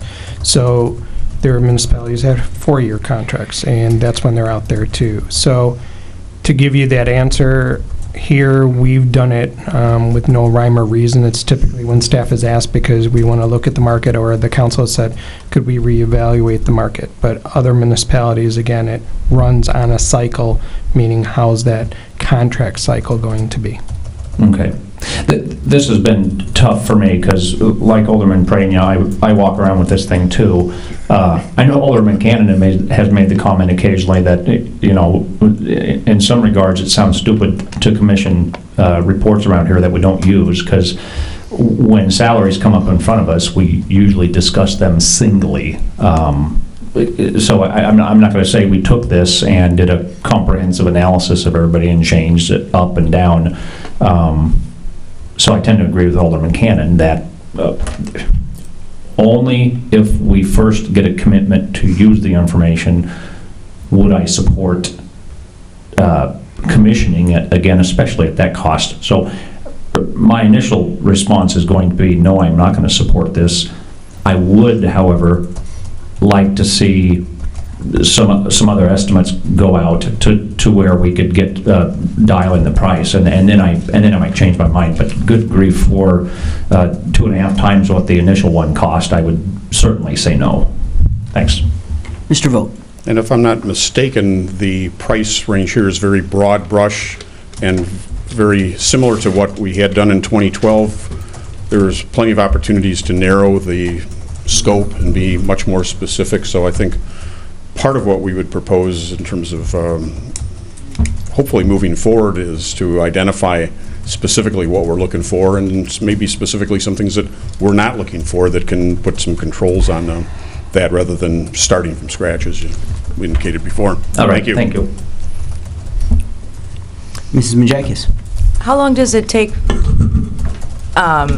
like when you had that report done? A month, 2 months? No, it typically A year? takes 4 to 6 months, because first it all depends on the scope that you're looking at. So that study that you're actually looking at, first it was the parameters on getting your job description, so what is related to everybody. If we call someone something, is it the same thing? I'll use the best example. A manager is a manager, administrator is an administrator, but the director of public works, is it the director of public works that actually does only public works, or are they also involved for community development? Finance director, and all those kind of things. So if you're lined up and with your definitions, then when the scope is done, how you actually have stuff, then it goes to those municipalities that are in your, and we already have our base parameters of which municipalities, because it's in the book and everything, because you look at the EAV. Some people would actually say, go out there and relook at all that and make sure that those are still your comparables. My feeling is, between the two studies, those comparables are very close to being the same, so we could actually tell them just stay with the same comparables that we were already looked at, because your neighbors are in there and everything else like that. What happens is, once the survey document is out there, they have 2 to 4 weeks to complete it. What happens typically is a municipality does not finish it, and then SICAGE or Center of Governmental Studies, they're knocking on the door trying to get it completed. At some point, they're going to trigger and said, we never got the information, and then that's when they're going to do it. So then when the document is ready, they're going to cull through it to make sure hours, days, all those kind of things are played out there, so they're giving you the best survey document end result that they can actually get. So when we say that 4 to 6 months, there's all these items that go into it. Now, we could tell them, depending on the scope, if the council is saying that they want it limited to the scope, that would get the turnaround much quicker too. Sure. It also depends on who's actually chosen, because certain people might say, we want to go look at your comparables again, and we tell them, no, the scope is use who you have in front of you, and this is what we're looking at doing.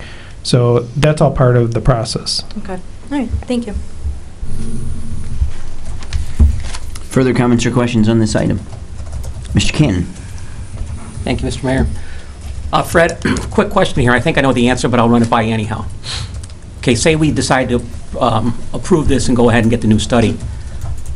Would your committee be willing to live with the result either way? So if I remember the presentation Mr. Mayor put on a couple weeks ago, he said our average was about 108% of average is our compensation program in general? Correct. Right. The public safety side, which is what the other towns use for comparable, they don't use the non-union side, but that was correct, 108%. So I guess, would your committee be willing to put caps then on Tier 1, that they couldn't get a raise until they got down to 100%, since we're paying them more than the average? I'm not asking for a decrease. I'm just saying, would we consider that as a possibility if we're going to live by this study? That certainly could be something for future discussion. I'm certainly not prepared to say yay, nay, or otherwise. Speaking for the committee, I only speak on things that we've already discussed, and one of the big things that we're looking at now is benefits and not necessarily salaries, plus the fact that we're dealing with mostly or all the non-union, non-contractual employees right now. So a number of variables for me to be able to someday respond to that. Okay. But like, there's things that I think almost everybody sitting around this table knows that we're at the high end of like paid holidays and things of that nature. Most of our neighbors are not quite as generous as we are. And I guess the concern I have is we're going to use this only to increase the lowest rung and not put a cap or stop on anything on top of it. So I'm really reluctant to say I would support this. That's where I'm coming from. Yeah, and again, I can only say that for whatever is deemed to be worthy of discussion and is open-ended, would certainly be something that can be referred or remanded to the advisory committee for discussion consideration. Thank you. And I guess that the clarification, just, again, these are the benefits, because the sickage study already still shows people are on the left-hand side, salary-wise, that we've never adjusted. So, again, where your question is about benefits, that's what you were relating to, not salary, because you started with salary, so. Further comments or questions from the council? Mr. Prana.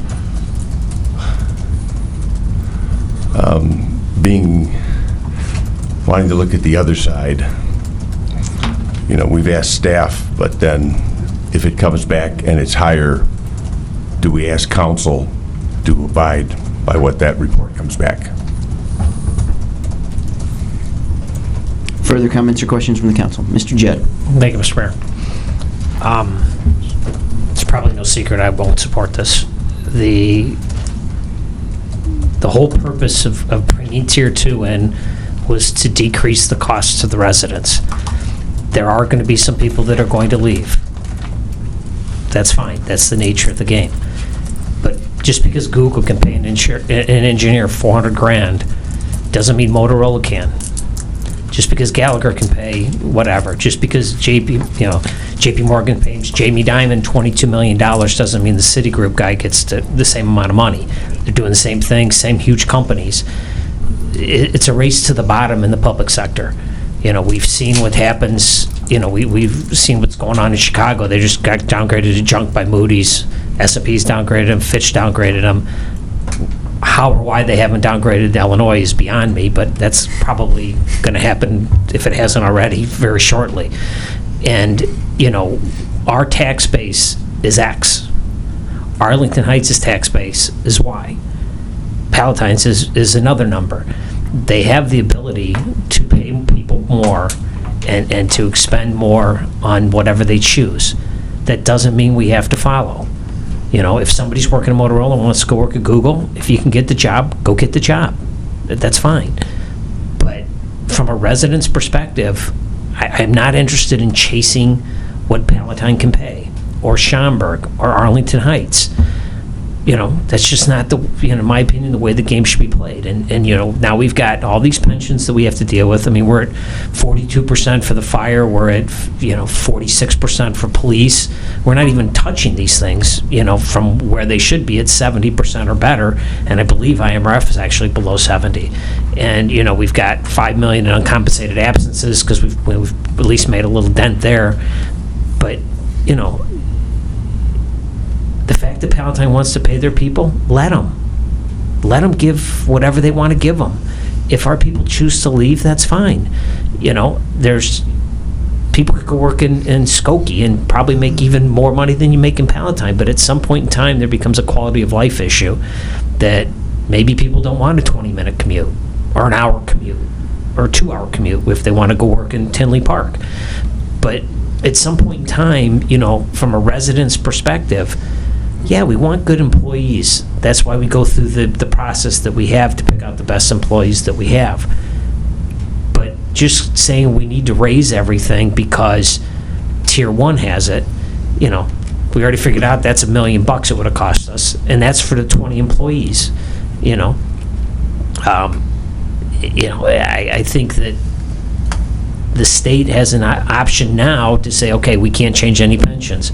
Anyone hired after January 16th on 401k. Anybody want to bet me $1 they don't take that? Because that would be too logical. They don't want to do that. Unfortunately, here in the city, we don't have that. We don't have that ability to say any employee hired after January 1st is going to get a 401k. We know what our costs are. The pensions are blowing up. They're going to continue to blow up. And, we're already paying how much into them. This is a way for us to at least monitor and control what we have the ability to monitor and control. 12 sick days. Everybody I've talked to, nobody has said that they find that even reasonable. That's just the people I've talked to. They're shocked that they get 12 sick days. Most people in the private sector get 5, and a lot of people don't get any. They've gone to PTO and they've lumped it all together and said you get 30 days off, 20 days off, 35, whatever it is. Here's your sick time, here's your vacation, here's your, what do you call it, floating holidays. They put it all together. So there's people that don't even, per se, get certain things. But, my goodness, I mean, we talked about this, we ran the numbers, it's $1 million plus that we're going to save over the course of 20 years from bringing the Tier 2 in. There are going to be people that leave. There's probably Tier 1 people that have left through the course of time. I'm not a fan of the cradle-to-grave Japanese style of let's hire somebody and hope and pray they never leave. If they choose not to, great. I'm happy for them. But I don't want to see how much I can pay them to keep them. At some point in time, we're going to give you a good wage, we're going to give you a living wage, and I think everybody here at this table can agree that it's all a living wage, especially if you've been here for 5 or 7 years. I just, getting a study just makes no sense because it's going to be, we're going to compare Tier 1 people to Tier 1 people at Palatine. I don't know if they have 2 different tiers. That's their business to run. Our business is to run and do the best we can for the residents at the most efficient cost. And I think we're doing that with the Tier 2, and I have zero desire to change that anywhere through the course of time. And spending $30,000 or $15,000, I mean, I remember, I believe it was February of 2014 when this whole process was starting. I asked the city manager to call around and see if there's any significant changes, and there weren't any. So now we're going to pay somebody $15,000 to tell us it's basically no significant changes. Doesn't make sense to me. So I won't be supporting it anyway because I'm not a fan of changing the Tier 2 at all. And, part of the whole process, in my opinion, for the AC was, we wanted to make some changes and we wanted to bring in the voice of the employees. But so far, the only voice we've heard is more. And that's, at least in my opinion, wasn't the whole purpose of the EAC to begin with. It was, we're going to bring things to you that we feel are troublesome, and we're asking for your best analysis and how would you, if some sort of change is going to occur, what is something you could live with? And we haven't gotten there yet. So, it's starting to weigh on me a little bit. And I've had this conversation with Barry about it, and, the argument can be made, change is good, people leaving's good. GE, had a point in time where they eliminated the bottom 10%. I don't know how many people, if any, we ever eliminate because we don't deem them to be okay. Obviously, we do our best to hire the best employees, but if we find out they're not, or they're not living up to a standard, so I won't be supporting this in any way, shape, or form. Thanks. Further comments or questions from the council? Then it seems like the main topic is simply how many folks are in favor of the Sickich of getting an update to the Sickich report, and how many folks are against. Is there any objection to Mr. Banjer? Could we have a step in between about, as I referred to, maybe dialing it in to specifics and throwing it out there to a few different firms? I would be happy to throw that out as an option if you'd like, certainly. Mr. Judd. Just the other question I would have is, even if we throw that in, is, what do we do in the interim? I mean, we've played this game with the fire station for 10 years now. Are we going to just wait everything till we get this back? And, this is part of the whole process that started a year ago, and here we are almost making no progress. Well, I believe, in fairness to the committee, they have outlined a couple subjects that they felt could be gone ahead with in the time process of waiting for something to be done. So I don't think it's accurate to say everything waits, but that is correct. There are some final pieces that probably couldn't be rounded off until that comes back, correct. If you take a look at that chart that Mr. Vogt referenced, there is a suggestion, even if the thing is gone out for, that in June there could be some topics that could be handled while we wait. So that's about the best answer I can offer. Can I just ask for clarification? And maybe it's just me. The scope that we're talking about is exactly like the sickage, or is the council wanting? That's going to depend on the straw poll. So Okay, just I'm just hold on clarifying. until we find out where the council is, and then we'll provide all the direction you need. So then, is there any objection to the request that there be an option for a smaller targeted, that then we would talk about if that gets enough votes, or now that I'm phrasing it, Mr. Banger, should that be two separate ones? Should there be decreasing the size and shopping it around?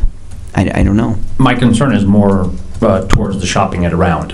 And then in the hopes that it would come back, based on some competition being thrown in there, it would come back and be, the $30,000 figure scares me, is what I'm kind of getting at. Then, what if we try this? What if the initial question is simply updated report put out to different vendors versus not interested in updating at all, and see where that falls? And if that gets us somewhere that needs to be further refined, we can do that, and if not, then it's decided already. Is that acceptable? That sounds great. Is that fairly clear just to start with as a where are we on this? It would be how many people are in favor of getting an update to the report that would be shopped around for a better price versus how many people have no interest in getting an update? Just as a starting point, that's not the final straw poll. Is there any objection to phrasing it that way? Then seeing none, how many people would be in favor of getting an update that's shopped around to try to get a better price on what we have right now? That is a majority of the council. Then I believe that opens the door, Mr. Banger, if you wish, for talking about scope, to also try to bring the price down. And, I wouldn't be prepared, I guess I don't know enough about how to shave off portions to go there. Fair point. And I think that would be something, Mr. Vogt, that maybe we could have the committee. I'm sure maybe they have some, Mr. Crumstock. Seeing that I wrote the last RFP, I know how certain things are. There we go. That's why I know too much about this subject. The biggest point of some of this stuff is going to be the salaries. So if the salary section of the sickage report, it does come down. So the question comes out to being back in scope. The first vote is exactly what you have right now. So if we go out and we send it out to people, you will get your numbers, an exact scope. So if you are saying that you would like to trim that number down and change the scope, it will go down significantly. Yeah, I mean, again, I don't want to be the one who determines what it looks like.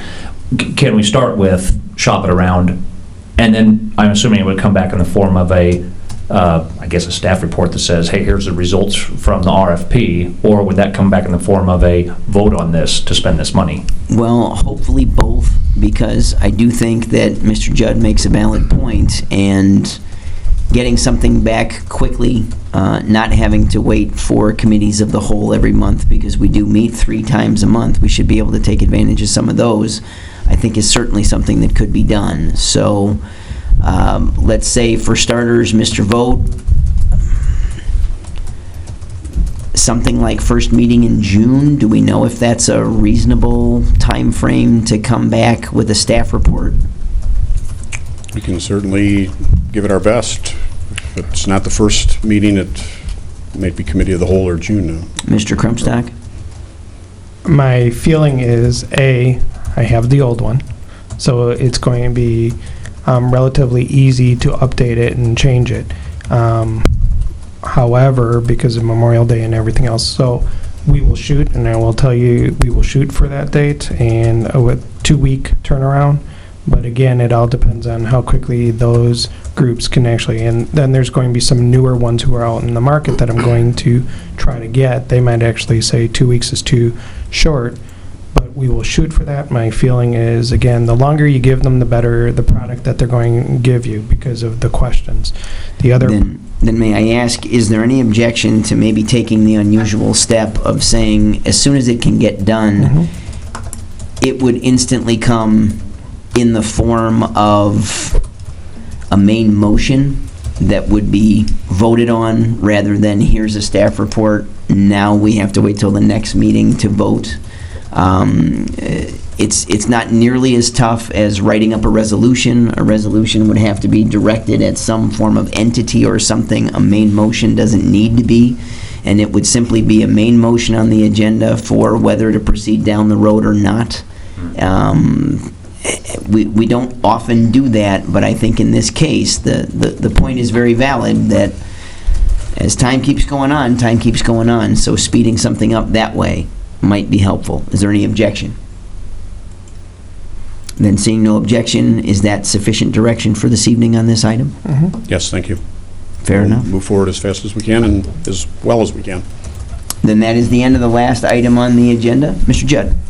Thank you, Mr. Mayor. Based on this as well, and I don't know if it was the last cow or the one before, because I don't remember exactly, but were you at the last cow? I believe so. Okay, then it was probably the cow before that. Okay. When Alderman Diastis was sitting there. When I was there for the first hour and then took off. Yes, sir. Whichever one that was. And Got it. That was March. We talked about the fact that the accruals for the Tier 1, there was a 5-day issue, and there was wordsmithing that we asked to be done and brought forward ASAP to change it, because basically the way it is set up for Tier 2 employees is they have to, if they got 5 days and carried over 5 days last year, they have to take a day this month because they can only have 5. And so if they earned one, they carried over 5, they have to take one, which we all agreed as a council that this was ridiculous. That's not what we originally planned. It was 5 plus whatever you accrue for that year. Okay. And we asked that the wordsmithing be done because one of the arguments that was brought forward by the EAC was we're forcing people to take vacation. And we said, okay, well, that wasn't the intent. The intent is to take by the end of the year, but not to take 1 day a month. If that was March, here we are at the end of May, and we don't have the resolution brought forward to change that. I would ask that we bring that forward, if not next week, for sure the first week in June, because that was the whole purpose, to make it so we don't have to have employees taking off and creating problems, not only for the staff, but for employees. And that's what we all agreed we were going to do. And, it's 2 months later, and we don't have it yet. Having not been there, it certainly seems like a fair point. Mr. Vogt? If I could clarify the schedule, because of the recommendations in the report that was presented in April regarding Tier 2 and moving to Tier 1, had that been approved by the council, there would have been no reason to do the wordsmithing as was discussed the previous month. After what direction we got from council in April, and looking at what direction we've got now with regards to the moving forward with the Sickich report, if the council wants us to address that within the framework of the current Tier 2, that Tier 2 is staying as an entity, we can do that. I believe that you could consider this direction. Yes, sir. Yeah, Mr. that was the whole purpose of, we listened to something the AC brought forward, and we agreed with you, and, that's what we did, and now we forced employees to take 2 more days off the last 2 months. That, was not the intent, and you argued was not a good thing, and so we agreed with you. So. Understood. So that can be taken as direction. We can move forward with it now, yes. All right. Then with that being the conclusion of the last item on the agenda, without any objection, we're adjourned. It is so ordered, we're adjourned. What's the score?